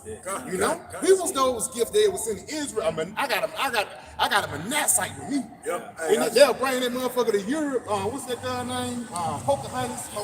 They brought her like, man. Sarah Bartman. Sarah Bartman. I got, Sarah Bartman motherfuckers say, I got it. Motherfuckers up the upper echelon say, I got a Gadite, man. You know what I'm saying? What you got? I got me a Reubenite, man.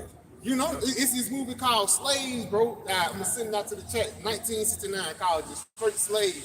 Dude broke it down. He was like, yeah, you can see the forehead of this man. He actually come from this tribe, And just going back, that just shows you that Esau know who we are. But they know the genetics, but they use our genetics as well nothing but sport or cattle. That's why they call us going.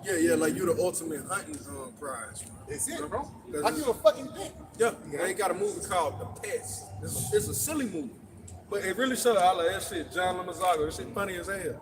But it show you still the true nature and the spirit of Esau. His son's a pillow biting Momo. Yeah. The daddy is a psychopath, man. And what was this whole thing? Look what the brother's going into. He was collecting humans. He had got tired of getting trophy animals. No, I'm gonna get a human. I'm gonna put him out here. I'm gonna put him in a confined environment, and I'm gonna see if he can outthink me. Yeah. Because I'm the ultimate apex predator. He gets off on shit like that, man. And you gotta realize Esau, the Lord did say Esau to be a bloodthirsty man in this latter day. Because he, like you said, he'll kidnap somebody. That's a literal thing. There ain't no thing that's just on TV. He'll actually kidnap somebody and hunt them down just for the lust of it. Okay, it says, and make merry, and shall send gifts one to another. So they happy that we in fucking slavery, man. Remember what the scripture said? The brother had brought it out earlier. Said they should get Joel. They should give a boy for a harlot. Girl for wine. Yeah, you see, and that was the heathen. It says, Tyre and Zidon. That's the land of that's the coast of them Hamites, if I'm not mistaken. So that was who the brother's going into. That was who was selling Jacobs. Look what I got. Yeah. Didn't they do Samson like that? Come, look, we're gonna have a feast to our God. And we have the great Samson, knowing they weren't fucking with Samson. They had to blind him. They had to take his eyes out, man, and keep his head shaved. But they made a sport. They said they made a sport of him. So basically, hey, $50. Hey, you can try to fight Samson. No, come on, bro. Put his ass in there. It just basically it was Jake Paul and Mike Tyson situation, man. They used to do those things in the time of the circus too, back in the early 1800s. You used to pay money to beat their ass. Yeah. And then it got to a lesser point. It just say, yeah, it's called nigger ball. Just throw something at the nigga and just knock him out. We don't need no more. I don't need no more of my niggas dying. I need this nigga for next week. So you can just beat his ass a little bit With a ball. With a ball. You know what I'm saying? In a baseball bat. You got it, huh? Yeah, man. It says, because these two prophets tormented them that dwell on the earth. And after 3 days and a half, the spirit of life from the Most High entered into them, and they stood upon their feet, and great fear fell upon them with sorrow. And that's the spirit too, because after the tribe, half of the tribe pronouncers, Gad and Reuben, after they got taken on, they got downtrodden by the so-called white man. It says after 3 days and a half, the spirit of life entered into them, man. And what the spirit of life entered into us is talking about this word, this truth, man. And that's why this devil is shaking in his boots, Papa Prashad. Get Ezekiel 37. Make your point. All right, you got it. All right. That's the spirit, though.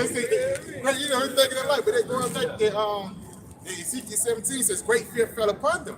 Because again, when we get on the highways and byways, we're not just saying this, that, and the third. No, we're talking to you. We're coming direct with it, man. And we calling you upon all your charges, man. Papa Kashan, brother, can get Wisdom of Solomon, like 1 in verse 7. Because 37 is like 12 or 11. If I'm not mistaken, 11 or 12. Because again, even, matter of fact, started at verse 7 and 8, because just going back into our business. Bro was talking about our business earlier. Let's go ahead and get all of that. Because at the end of the day, even our business coming upon the scene as a part of Esau shaking in his boots, man. Yeah, this Ezekiel 37 verse 7. It says, so I prophesied and I prophesied as I was commanded, and as I prophesied, there was a noise. Yeah. And behold, a shaking, and the bones came together, bone to his bone. And when I beheld, lo, the sinews and the flesh came up upon them, and the skin covered them above, but there was no breath in them. And that's it, because that rattling of the bones was during the 1969, even in 1965. I'm a Muslim, I'm a piece of it. They trying to catch something, but that's why I said there was no breath in them, because they didn't have the true sense. That's why when Elder Abba Bivens came upon the scene, that's when their breath of life actually came from.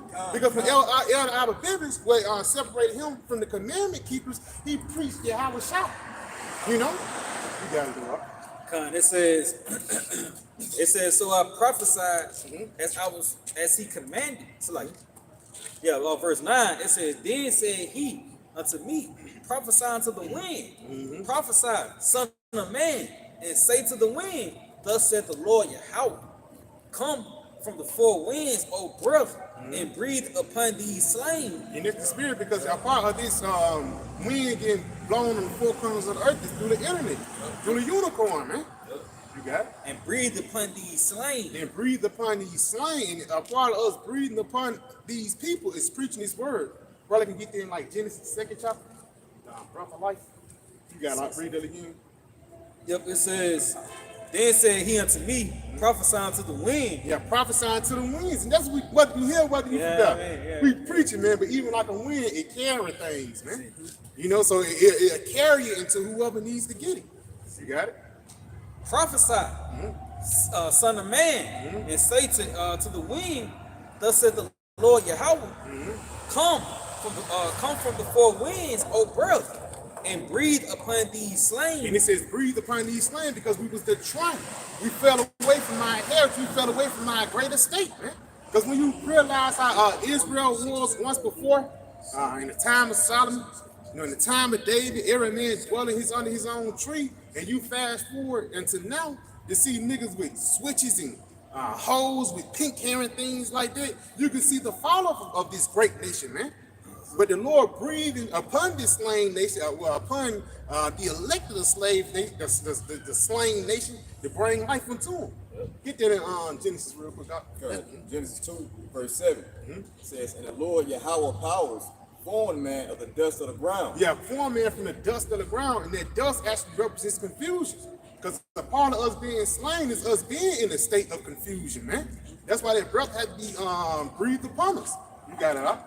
It says, and breathe into his nostrils the breath of life. It says, and breathe into his nostrils the breath of life, man, which is really Yahweh Shai, man. Yahweh Shai is really the breath of life, man. You know? But you got a lot. It says, and man became a living soul. And man became a living soul. So you're not alive unless you have this truth. You're dead if you don't have this understanding of Yahweh Ba'ashim Yahweh Shai, man. You know? Got some on that breath real quick. Come on, now. Wisdom of Solomon, chapter 7. There you go. Yep, in verse 24. For wisdom is more moving than any motion. She passeth and goeth through all things by reason of her pureness. Okay. For she is the breath of the power of the Most High. So that's that breath that entered the Adam. And that same breath is entered to the elect day, those dry bones waking up. It says, in a pure influence flowing from the glory of the Almighty. See? So that's that influence. That's what's influencing us to go out and preach, prophesy. It's the wisdom of Yahweh Ba'ashim Shai. It's like, this is pure influence. For sure, it's an influence of righteousness, man. You know, it's not no influence of a bitch shaking hand. Yeah. Kind. You got it. Yeah. Read that. Was that it on there? A little bit more. It said, therefore, the notified thing fall into her. Yes, All right, so read that back because I want to make sure you're keeping on point with the brother. Because we're going into that breath of life. Because the brother was speaking on that breath of life, and he said that the Lord has got the Lord breathes that breath of life into man. Though Esau's upright and walking, the Lord still didn't give him the breath of life. That's it. The only man that was given the breath of life was the Israelites, man. All right, so you can bring that out, Bible Shop. Yep. Wisdom of Solomon, chapter 7, verse 25. For she is the breath of the power of the Most High, and a pure influence flowing from the glory of the Almighty. Wisdom, see that wisdom. She is a breath of the Most High. You continue, finish it up. Therefore, can no defied thing fall into it. All right, so let me go here. This is 2nd Ezra, chapter 6, verse 49, and then I'm gonna get a definition. It says, "Then didst thou ordain two living creatures." You see? Yeah. It says, "The one thou callest Enoch." So the title for man, everybody speak of Adam, but the Lord said what for man? He called him Enoch. All right, and I'm gonna get the definition for Enoch as well. It says, "And the other Leviathan." So the Lord gave you the understanding of the order of things. Hey, who runs the land? Enoch. Man, he controls that. Who controls the seas? Who controls the waters on the planet Earth? Hey, that's Leviathan. That's his order. Now, when you go into this word Enoch, all right, it goes into dedicate, but when you go into the Hebrew, it goes in Hanach. Hanach. It says to train, dedicate, inaugurate, to train up. All right, and when you go into it, it says to train up a new child. It should be upright. Upright. Yeah. You know, Esau be fucking. Esau fucking the He say fucking with shit. That's because I got it written down here. It says upright, educated, wise, or learn. And that's what I was going to hit here. It says learn. When you go into the Hebrew Hanach. So for a man to learn of anything, of how to live, how to go about life, the Lord has got to breathe the breath of life. He has to give you that understanding. Otherwise, you're going off, man. It's like it. That's that wisdom. Yep. At the end of the day, Yahweh Shai have to give you that wisdom for you to be learned or understand or even consider wise. And but guess what? Before, our brothers came from the scene, we wasn't wise, man. We was sucking and jiving niggas, man. Until the breath of life was breathed upon us, we was dead. You know? Y'all was enjoying. Hey, Jake was enjoying the wrong hole. On this, hey, you see, Jake didn't know what the hell he was doing for 1968. Man. Jake getting off of the crack. Yeah, like going slap off, man. Yeah. Like you got to be raised up by a man. That's it, bro. And that's what the Lord doing. The Lord really broke us down as a nation just to build us back up. That's why that is Amos, the 9th chapter, makes so much sense. And that actually, and when you look at it, it links up with Ezekiel the 37th chapter. Those dead bones, that the house of David that was broken in ruins, and that will be built up in the last day. That dead body that will be the breath of life getting breathed into you, being raised up in the last day. It's talking about the same thing, man. The names may change, but the stories stay the same. Huh? You got it, bro. Yeah, name changed. Amos 9, and then go back to the Ezekiel 37 after that. This Amos 9 verse 11. It says, "In that day I will raise up the tabernacles of David." And that's the spirit. It says, I will raise up. When you go and say to me, wrecked, for a lack of better words. So we was once in a bad estate. We was once detried until the Lord raised us back up. Yeah, Man. yeah, like setting the statue back up. Yeah. Kind of You feel, that motherfucker laid on his side, Yeah. you know what I'm saying? Until the Lord, pull us back upright, man. A plant, let's say if a plant, you got sunlight, a plant to try to reach that sunlight, you put it right in the hill, you right. So that's how the Lord did with us. You got it, bro. It says, in that day will I raise up the tabernacles of David that is fallen, and close up the breaches thereof, and I will raise up his ruins, and I will build it as in the days of old. Yeah, he says, I will raise up his ruins, man. You go into their ruins, it's basically something that decayed and fell away and broke down, but he said he would build it as in the days of old. Just going back into us being back into the regime, how Adam was, even greater. Greater, we're going to, you know what I'm saying, with the song, there's one greater than Solomon Hill. Yahushua, the kingdom of Yahushua is going to be greater than the kingdom of Solomon. He said he gonna build it back better. Do you know, like the elder men that got to see the second wall go up? They saw the first one go up, and they compared the second to the first. They cried, man. Like for the young saints, they was, we got a wall. But the ones that had been there and had been seasoned, you couldn't. They said the scriptures tell you that, like you couldn't differentiate the crowd joys and the laughter and the singing because how hard the elder men were crying because they saw the wall go. It was like, this ain't nothing compared to what we used to have. They wept, man. It's the spirit there because again, it's like you coming back to your glory. And how Israel fell because they seen the reason why they wept because they seen how you brought up him, now you brought to the Assyrians, the Babylonians. You seen how you fell off. And it was just so much of a joy to see you coming back into that greatness and that glory. And it's the same thing with us today, man. I mean, I'm gonna be honest, bro. I hate to see a folk, especially like them big moles, nigga like a football player. And you thinking, man, this man could be a good. You thinking that mindset. If I was, a general or somebody, man, this man would be a good warrior. You know what I'm saying? I could train him, get him in, and do a couple push-ups, but I can't do that. Because why we living in Babylon, man. Babylon is the worst thing that happened to the nation of Israel. Babylon the Great is the worst thing that happened to the nation of Israel. But it's also going to be the best thing. Why? Because this is going to be the tool that the Lord is going to use to make us appreciate his glory, man. You got something? Hell yeah. If you ain't got no Bible Kashaki, what is it, Jeremiah 16:33? Well, go and give me what you got. Jeremiah 30. I got one for you real quick. Jeremiah 2. Okay, go ahead and get it, brother. Like, man, this is going back, like we following from that high stature to the lower state. Jeremiah 2 and verse 20. It's like verse 21. It says, "Yet I have planted thee a noble vine, holy, a right seed." Yeah, and that's again, the Lord planted us a holy vine. The Lord made us to be righteous. Israel had the laws for a reason. You got it. It says, "How then art thou turned into the degenerate plant of a strange vine unto me?" A strange vine unto me. It's like you come in and plant an apple tree, and you come back now as an orange tree. Who the fuck can fuck with my vineyard?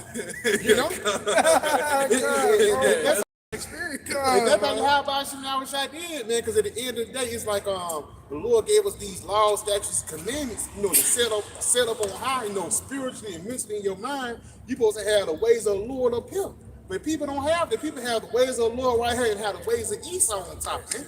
And that's how you become a degenerate plant, man. You went to the word degenerate. It actually goes back to you broke it down to be low level, going back into the Greek. You got it? Bible to show you got it? Yeah. Just going to the point of like how you say most side, everything that is done in this universe is to glorify him.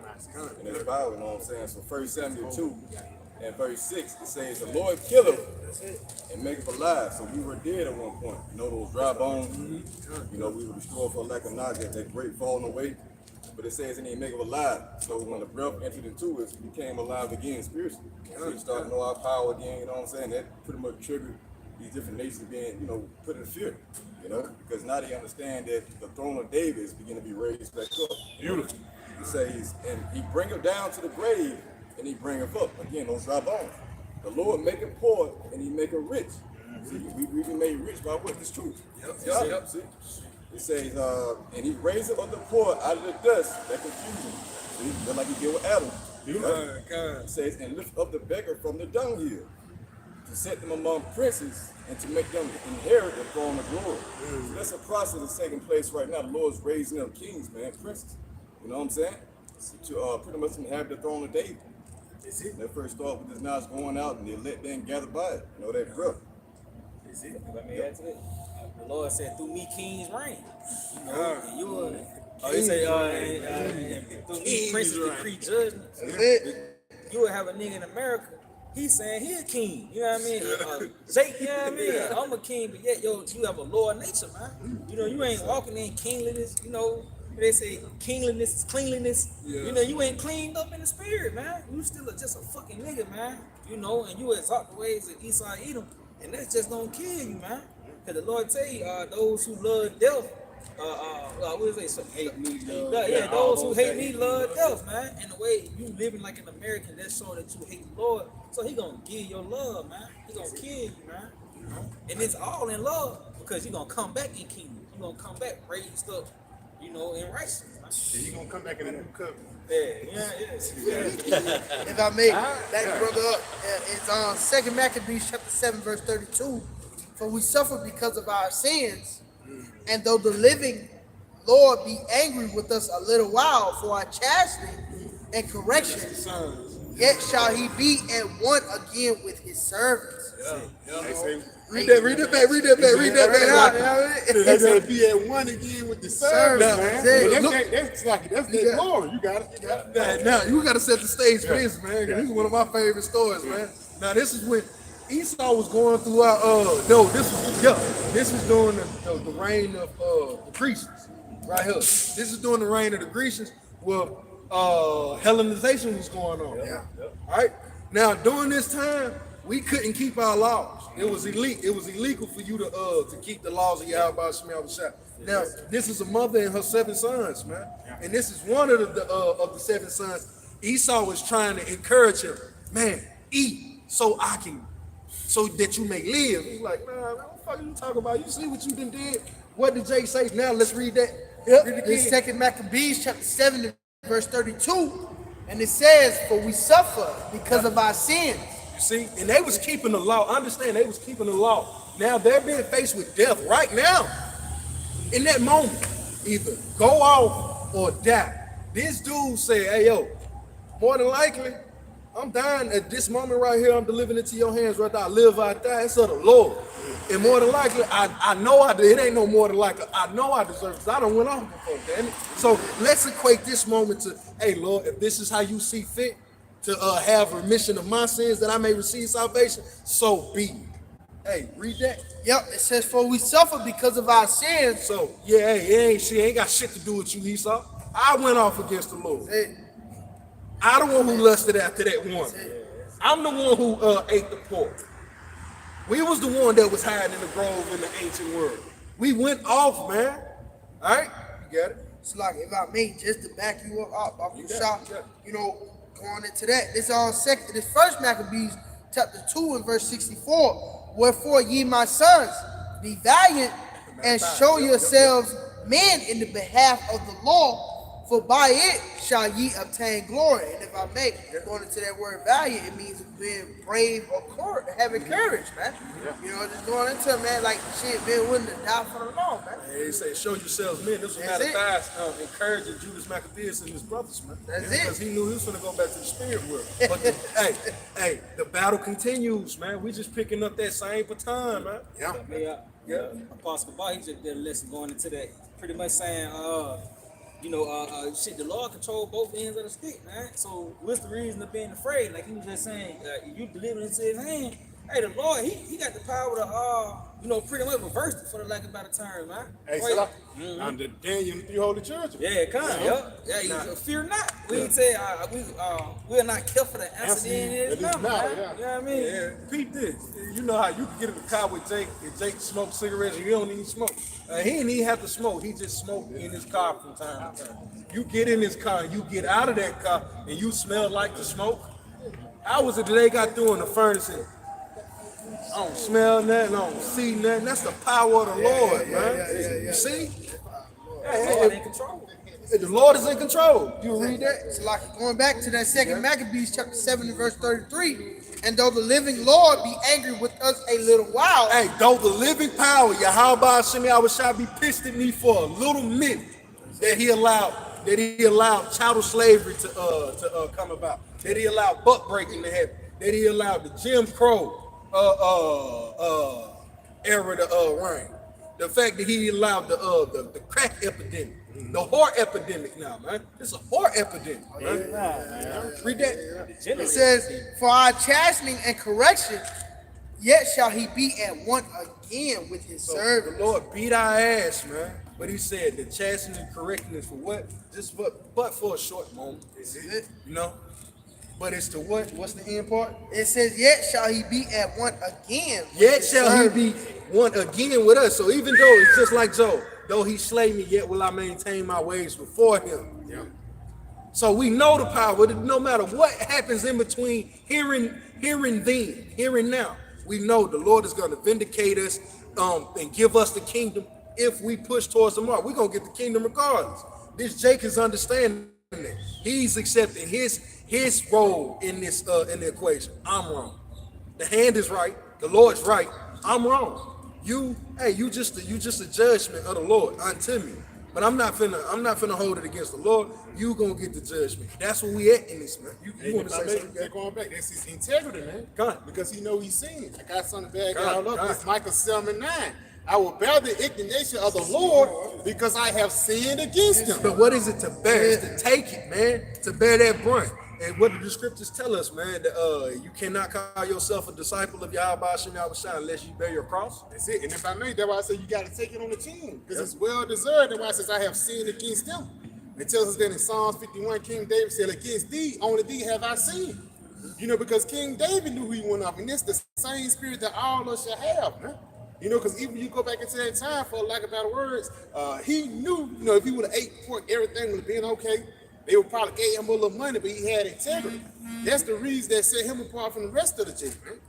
You read it again. It says, Micah 7:10, I will bear the indignation of the Lord because I have sinned against them. So no matter, we can call bomber lights. I've seen folks ridicule brothers in the city, man, and brothers look at them stonewall and be emotionally, psychologically, spiritually unfazed, man. You show me what Jake doing that in the world, man, because he understand why he out here. The brother understand. I'm looking at this brother. I'm like, I need to come up on the level. The Lord gonna take you through. You want to be on that level? Hey, I'm gonna take you through some of his shit. Don't worry, I got you. But this is the spirit that you got to be in, man. That integral spirit, because eventually, hey, you can't kick the can but so far down the road until it hits something. And if I may add too, you know, it's something good at the end of the road. Man. That's right, man. It's a light at the end of the tunnel, man. The shit that we go through, the hell that the men and Maccabees went through, for lack of better words, it only happened for a moment. Yeah. You know, for lack of better words, the shit that we go through happened for a moment. And at the end of the day, we got the kingdom ahead of us, man. Scripture say, eyes have not seen, ears have not heard what the Lord have for him that love him, man. You know, so again, you keep your integrity, it's actually going to be a reward behind it, man. So that's why it's good to bear the indignation of the Lord, whatever you're going to have to do. You know? Yep, this Baruch chapter 4 and verse 5, it says, be good. Matter of fact, start that for me. This Baruch 4 and 4, it says, O Israel, happy are we, for things are pleasing to Yahweh by Shemal Shah, are made known unto us. And then Israel really talking about the elect, Yasharah. Because we know the things that's pleasing to the Lord. One of those things is what the foolishness of preaching, man. You got it, bro. Be of good cheer, my people, the memorial of Israel. You are sold to the nations, not for your destruction, but because ye moved Yahweh by Shemal Shah to And wrath. that's why we bear the indignation of Yahweh by Shemal Shah, man. Because their indignation is not to destroy you, for a lack of better words, it's actually to make you better, man. You got it, bro. It's actually for you to learn your lesson too. Because again, when you read Deuteronomy 28, 1 through 14, it's all good. But when it's hit the 15, that's when things start to get sour, man. That's the shit. Oh shit. That's like those spankings. That's like the Lord spanking. Didn't I tell you? You know. So that's what Deuteronomy 28 and 60. Deuteronomy 28:15 all the way down to 68 is a reminder, man, that we sin and that we deserve the things that come upon us, even as a whole nation. You know, you got it, bro. It says, ye were delivered unto the enemies, for ye provoked him that made you by sacrificing unto devils. Yeah, a part of you provoking the Lord is you calling upon Chesley for his year. And even another thing too, a part of you provoking the Lord is saying you are in a new covenant, man. You know? People say, people say the resurrection have already passed. You guys are already saying you in the kingdom. You reign with kings without us. And how about Shema going to destroy you people, man? Leading the folks astray. You got it? For ye provoked him that made you by sacrificing unto devils, and not to Yahweh Shem Yahushua. And not to Yahweh Shem Yahushua. So you had integrity for the things of the flesh and the things of the world, but you didn't have integrity for the laws and the ways of Yahweh Shem Yahushua. You got it? Come on. It says, ye have forgotten the everlasting power that brought you up. You forgot the shit that I did in Egypt, man? Yeah. You forgot Jericho? Yeah. You know? Yeah. Come on now. Samuel, you know, King David, all the battles. And that's like a man with his woman. Bitch, I took you to, Jason bag, all the perfume, cologne. You know what I'm saying?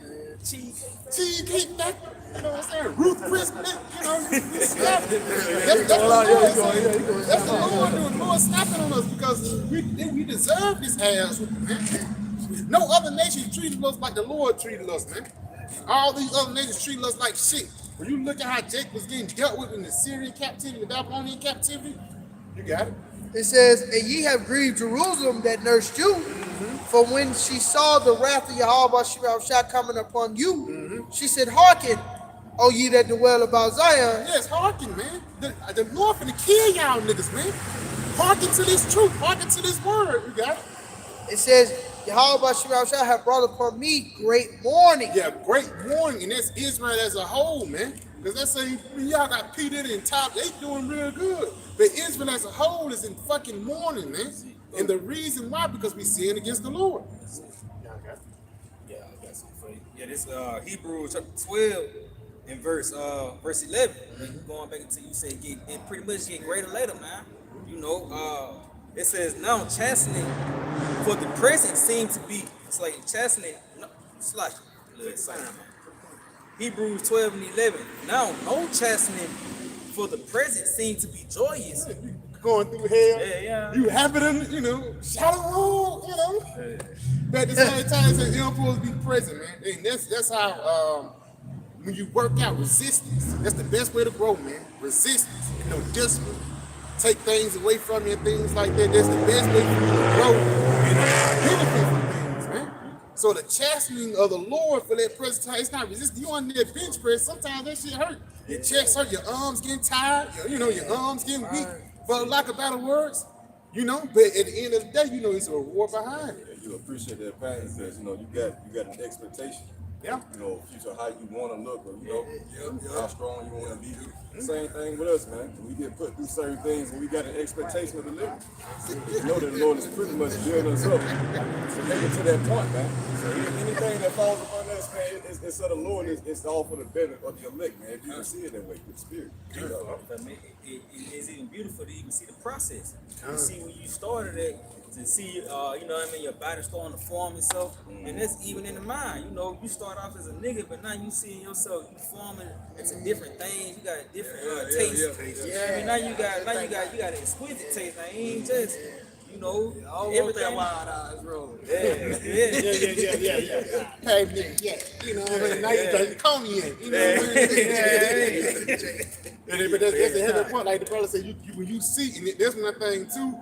Once you see the progress, it actually makes you want to go even harder. You see a game. Yeah. Just no matter where you see that game, as long as you see it, hey, you push towards it, man. That's it. So again, it says, now no chastening for the present seems to be joyous, but grievous. But grievous. I mean, got it. It said, it's grievous, man.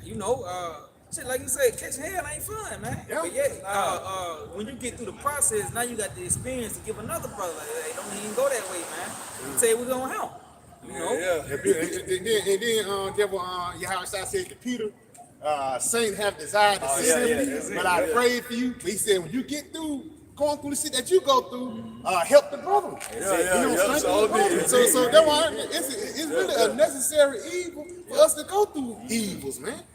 Sitting up here crying, you been in an effeminate bitch made ass spirit for a lack of better words, man. Shit, hey, the Lord ain't with that, man. Yeah, the no. Lord is not with that because you supposed to just like how when we fast, you supposed to catch that hell and you supposed to catch that hell with a straight face. That's it. The only time brothers supposed to know you catching hell or you caught hell is if hey we sharing of experiences. I was going through that last weekend. A brother be like, hold on, you was what? Man, you get what I'm saying? It's like that's literally how it goes in this walk, man. That's it.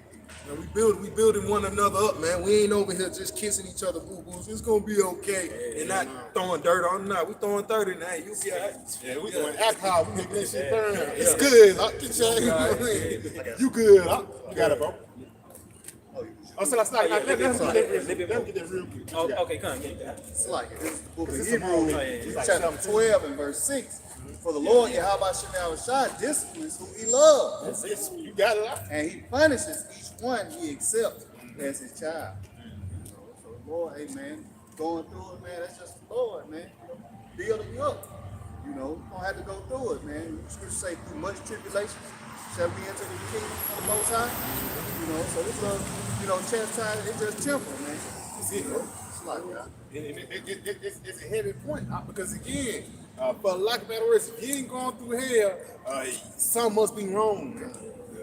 For lack of better words, because that means you're comfortable now. You're relaxing in society now. If you're relaxing in a burning building, then for lack of better words, then you dead, man. You got it, Malachi. Yeah, Con, it says, no chastening for the present seems to be joyous but grievous. Nevertheless, after it yield the peaceable fruit of righteousness unto them which are exercised thereby. In this spirit, it says, matter of fact, brother, look at that word exercise thereby. Just going back into the analogy of working out. You do 50 push-ups because you want your body to look a certain way, man. You read these scriptures because you want salvation, man. You invest in His word because you want to be delivered, man. And you take the hell that you go through on the chin because at the end of the day, it only makes you a better person. Catching hell actually builds character, man. For a lack of better words, the shit you go through, it's not just like the brother said, it's not just to break you down, it's ultimately for you to build up. Because like experience a motherfucker, man. You go through a crazy experience and now all of a sudden now you move in a different way. You move more wiser now, man. Surely oppression maketh the wise man mad. And then when you look up the word mad, it shines. He gonna move different, man. Because it's like, I'm not, hey, hell no, I ain't going that way. The Lord changes your ways. I got something about the brother's finding, man. Just same point. Psalms 30 and 5. For his anger endureth but a moment. And his favor is life. And his spirit says his anger only endured for a moment, man. So the hell that you go through, it's not gonna be forever, man. Stop bitching. Yeah, that's how Esau like to play that forever. Esau like to play on that forever, ever shit with that hell doctrine, man. It says, in his favor is life, weeping may endure for a night. Hey, you got it. Say weeping may endure for a night, man. And we sighing and crying, we're weeping right now, but you got it. It says, but joy cometh in the joy morning. cometh in the morning. It's talking about Yahweh Shai, man. It ain't no coincidence. We talking about Isaac earlier and things like that, For a lack of better words, that's Yahweh Shai coming, man. Joy and happiness and peace is going to come after we get through all these different things. Like the brother quoted earlier, through much tribulation shall we enter into the kingdom of heaven, man. So even before we come and see the return of Yahweh Shai, before we come and see our Lord and Savior, at the end of the day, we must go through a lot of things, man. Y'all brothers got it. That's on the back of brothers up. It's 2 Corinthians chapter 4, verse 17. For our light affliction, which is but for a moment. Yeah, that light affliction, which is but for a moment. Stop bitching. It ain't gonna be every day. You just, for lack of better words, but that's the best way to grow though. You know, you under the bench. Yeah, it's gonna be like a you know, what it's called, a spotter. Yeah. Your spotter is really your Howard shot. You know, if that weight get too heavy, your Howard shot is gonna be that same power that's gonna lift it up. Bible decided for the whole 1 Corinthians 9 and 12. Finish that off. To add on, 'cause that's the script. That's your house shot. You bring it back to the script. You know what I'm saying? Shit get too hard. That's your house shot. Spirit. It says, for our light affliction, which is but for a moment, worketh for us a far more exceeding and eternal weight of glory. So the things that we're going through now is not going to be compared to the kingdom of heaven and beautiful things that the Lord have in front of us, man. And again, the Lord, he brings us down into this low estate for a reason, just so he can lift us up, just so his power can be made known. What is that?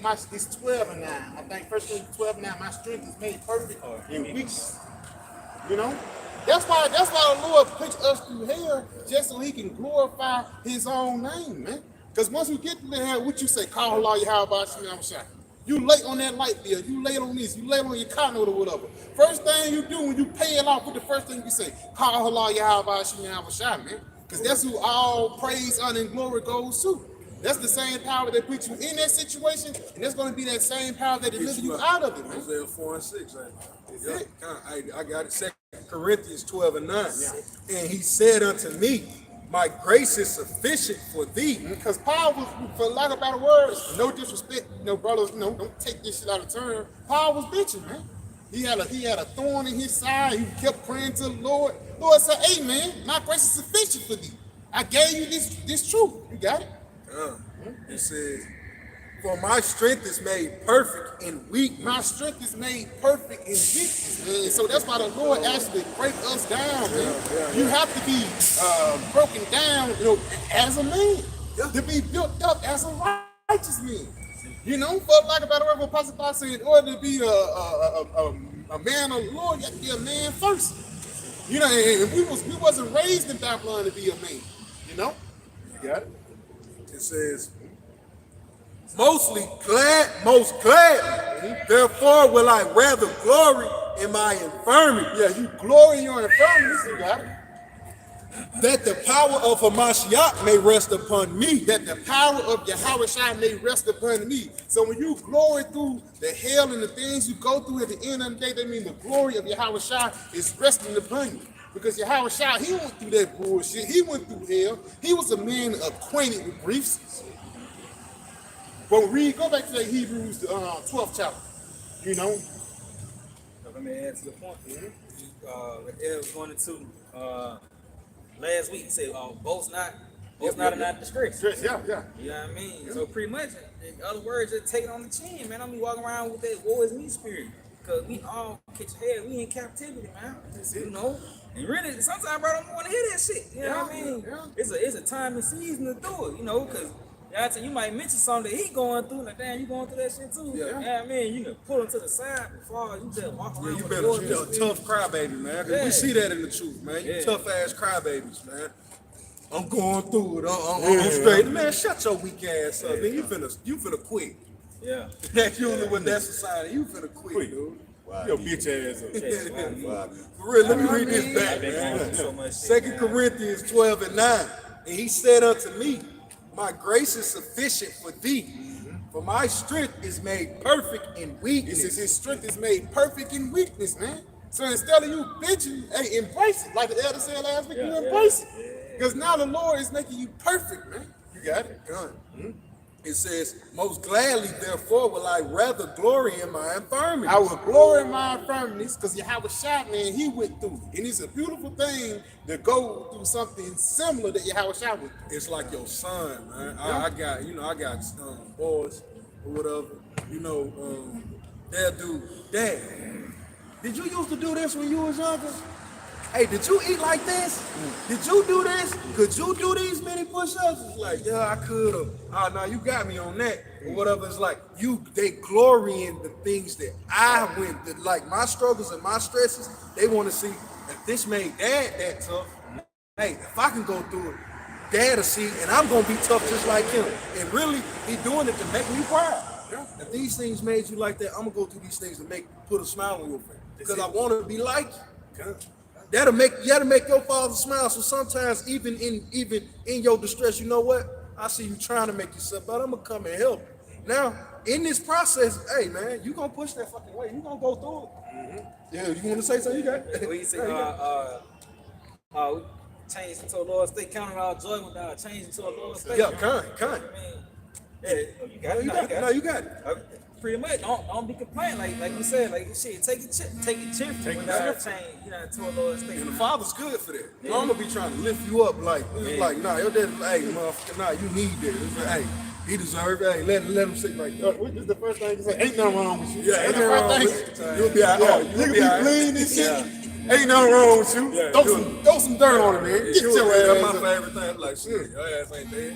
So like if I make, that's something Jake said before. If the Lord bring you through, He can bring you through. Beautiful. Nice quote. Father Prashad, that was it on that. get verse 2. You got something? Nah, the Hebrews 12. Yeah, Hebrews 12. Start Yeah, I at was verse 2. on that. Get verse 2 though. All right, this is Going back to Hebrews. Yahweh. Yeah, this is Hebrews 12, and you said 2. Looking unto Yahweh Start at 1. Yeah, God. This is Hebrews chapter 12, verse 1. Wherefore, seeing we also are compassed about with so great a cloud of witnesses, let us lay aside every weight and the sin which doth so easily beset us, and let us run with patience unto the race that is set before It us. says, let us run with patience for the race that is set before us. The word patience actually goes back into suffering, man. You got to do it.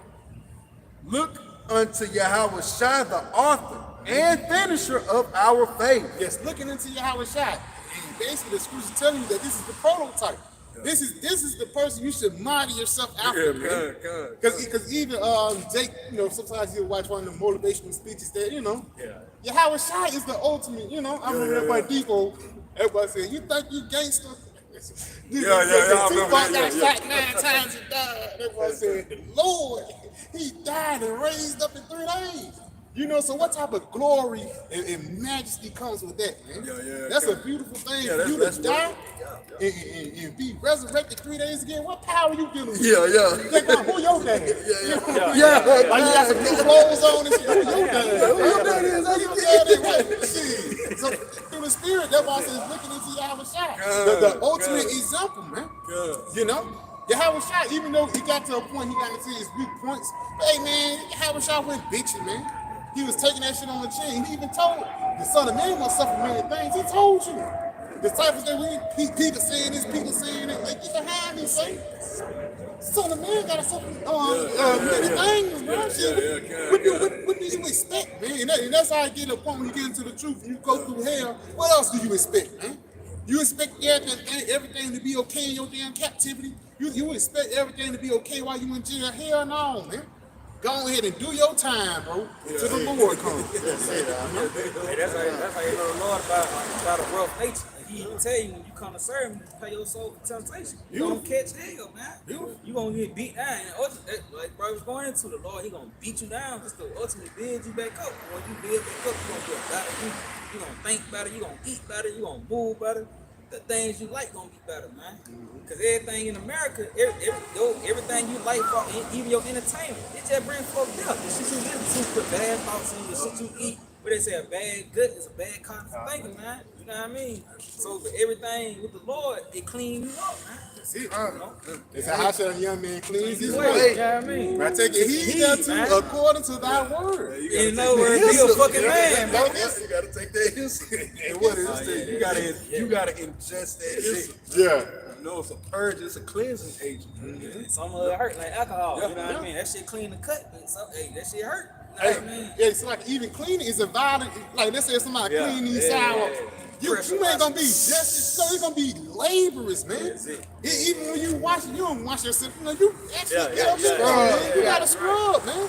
Even washing clothes violent as hell. Man, somebody get stuck in there, man. You might as well be dead, but clothes getting washed. Jumping. You should be shaking and shit like even the old school way. The big bucket, the iron bucket when you gotta get that motherfucker in there. We had the dudes over my grandma, man. You got that lye soap. You actually had to pour the powder soap on there. Get that thing, man. I'm talking about man, boy. What you talking That about? shit Boy? real. What you talking about? That shit real. You walking out there 7, 8 years old. Yeah, show his mom over there. Watch your clothes. Watch your clothes, man. All that. But this is still like the brother said. The brother just mentioned to me the white machine thing. They should call it agitator. You know, it's spirit, man. And that's why we put the word self. You know, so when you get shifted, man, you just gotta stay in there, bro. For the lack of better words, you can't get agitated into the point of overthrow. And even going back into that, when it says in Malachi the 4th chapter, how the Lord said He will clean us with full of soap, for the lack of better words. You know, but if I wish I go ahead and go back into that Hebrews. All right. Hebrews 2. This is Hebrews chapter 12, verse 2. It says, looking unto Yahweh Shai, the author and finisher of our faith, who for the joy that was set before him endured the cross, despising the shame, and is set down at the right hand of the throne of Yahweh. It says, right, number one, it says, endure the cross. It said, endure the cross, man. Now, when you go into the scientific things of the cross, man, that's heavy, man. No man could have did that for a lack of better words. And it was a heavy scenery. Like an eclipse happened and things like that. But the death that Yahweh Shai did, he took that shit on the chin. He knew he was going to have to go through that when he first came upon the planet Earth. Read that again for me. It says, looking unto Yahweh Shai, the author and finisher of our faith, who for the joy that was set before him, The kingdom, the joy that was set before him, this is the only thing that was on his mind for real. Because he, you got to realize that's Solomon. You know, say that's one greater than Solomon Hill. He know the kingdom that he's getting, that he got right now, for the lack of better words, it's already established in the kingdom ahead of us, predestined, for the lack of better words. He already knew that that kingdom or that rulership was going to be better than the rulership that it was when he was Solomon. Man. You got it? it says, who for the joy that was set before him endured the cross. Endured the cross, man, coming up there. And that's like, yo, you really suffocating yourself, man. You really got to hold up your own body weight. You know, and take niggas simple, man, stupid. Well, it's like a pull-up where imagine you holding a fucking pull-up for fucking 9 hours. I'll tell you How could you do that? No, so like, go ahead and make a tell you point. how his bones was dislocated. Yeah. You know what I mean? Doing that, you holding yourself up, and that shit snap, man. Yeah. Psalm 22 going through that. Yeah, kind of. Yeah. He had to carry. Now mind, what Jake don't take into consideration, it says endured the cross. Everything that he had to go through to get up on the cross, before he was nailed to the cross, man. He was flogged, they spat on him, they kicked him, they beat him, they literally took a thorn bush and made a crown out of it. And when you go into it, because brother did a lesson on it about like a year or two back or whatever. Yeah. These thorn bushes, hey, them spikes about this damn big, man. See how his head swelled. Yeah, his head was swollen. It was actually being pushed into his temple. And that's why I say he was more than any man. Yeah, it's like that. That body is going to be presented unto us in the kingdom of heaven at the Passover every year, man. And Jake gonna let out that cry, man, because we gonna understand then the fullness of what Yahweh Shai actually went through to for us to receive the kingdom, man. And if I may add, just add, so you ain't going through shit. Yeah, You know, just at the end of the day, Howard Shaw went through, so you ain't going through shit. You know? he had to carry a fucking tree after all of that. And you know, blood dripping everywhere. He can't catch a grip on that, and it still been put on his back, man. After they done flogged. Jake got betrayed. That shit hurt too. Feelings hurt. Yeah, feelings hurt all on top of this. Physically hurt and mentally, not spiritually. There's a difference. Mentally, he was hurt, man. His feelings was hurt. His men, the men that you done labor with, like the Bishop Atazawan went into. I've been laboring day in, day out. Not like how we get breaks away from one another. Like, hey, I know he went and took a dump. I know he went and got up with a breeze. We with each other day in, day out. We true military battle buddies, man. Imagine him turning his back on you, man. It's many things y'all done got into together, and y'all about Shimmy Shot delivered y'all. And now that same one, I'll never leave you, Yahweh Shot. And he first one, I don't know him. Everybody see, Damn, that hurts, man. I mean, when they was in the wilderness, he was like, betray the son of man with a kiss. You could tell it was a little emotion with that, man. Not emotion, but you know. Yeah, his feelings I'm hurt. feeling like, man, you gonna betray the son of man with a kiss? The Peter probably was mad. You know what I'm saying? That's why he cut that nigga, cut the soldier out. But that's a whole beautiful scenery right there too. To see Yahweh Shai, because he knew it was a necessary evil for him to get that reward of that paradise. That's why I says for the joy that was set before him, man. You know, and then it also say, bear the burdens of the Lord, man. Bear your cross daily. You know, you got it, bro. It says endure the cross, despising the shame. Despising the shame. Niggas calling him bums and shit like that. You know, motherfuckers, they sin, you know. Get yourself off the cross if you're really the son of man. Fuck, man. Yo, man. Hey, the Lord got a judgment for you, Jakes, man. They back in the day. Back in the day. They back in the day, bro. Those the same people saying we in New Covenant. You know? They so fucked up, man. Yeah, man, them dudes got a special, man. Because you really don't, they really didn't see the magnitude of Yahweh Shai sacrifice. But you got to realize this too. You got to check this out. You got to consider this, because the Lord said, forgive them, Father, for they know not what they do. It was some of the elect that was out there in the crowd, and it was hurt. They seen Yahweh Shai doing miracles. They seen Yahweh Shai did a lot of things, man, and they was crying, saying, get down, Lord. I know you got the power, man. Yeah, they believed in him, but he understood what he had to do. He didn't do his will. Yeah.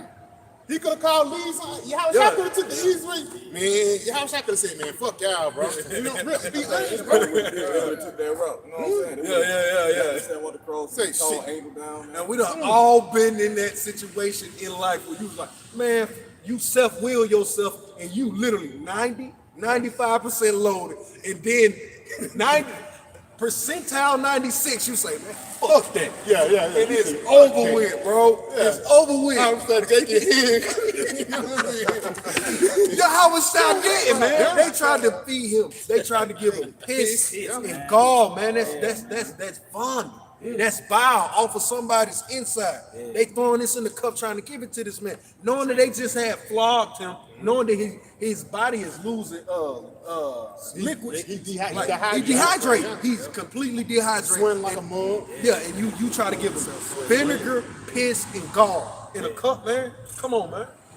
And he still endured all these things, man, for our sake, man. That's just why this is why we worship Yahweh Shai, for the God to say not to worship him, man. Yeah, you dudes is off, man. And just me personally, I pray Yahweh Shai touch you, man, because that hurts I'm offended in that, man. Yeah. I'm offended in that.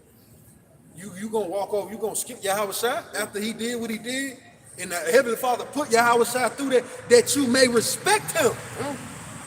Yahweh Shai, the Heavenly Father was like, all right, I did what I did. Y'all really couldn't praise me enough anyway with what I did in Egypt. But you mean to tell me y'all gonna kill my only begotten, like the brother was going into? He was like, damn, you gonna betray the son of man with a kiss? His friends had just turned his back. And remember, Yahweh Shai didn't have a friend in the world on the planet Earth except for the brothers. Yeah. The rest of Israel didn't care for Yahweh Shai. They followed him for the bread and the fish. So show me who could compare to the glory of Yahweh Shai. Just getting back to it. It says despising the shame. Despising the shame, you got it. And sat down at the right hand of the throne of Yahweh. So with all those things, ultimately he got a rulership. He got the seat of rulership. He got the kingdom. So if we go through all the things we got to go through, Lord, when do we get the same things? Get one more verse? Yep. It says, verse 3, for considering him that endured such contradictions of sinners against himself, lest ye be weary and faint in your mind. So you bitching and you worrying about shit like that, you overthinking, think about Yahweh Shai, man. Because the shit that you going through, it can't be compared into to the level of pain, like you said, mental pain and physical pain that Yahweh Shai had to go through. You gotta realize, you gotta know Yahweh Shai knew he was Adam. Yeah. When Ezra said, Adam, what hast thou done? Yahweh Shai knew all those things. He knew what he did when he was sodoming and all that. So yeah, I can just, man, endure, man. Fuck this bullshit. Fuck your own emotions. Fuck how you feel. It's what the Lord thinks, man. I'm talking to myself first, man. So yeah, we pray that this video was edifying. We want to give all praise, honor, and glory to Yahweh. We want to give double honors to our apostle, elders, great millstone, and Shalom. Soon. Nice. Right now, you heard? Right now.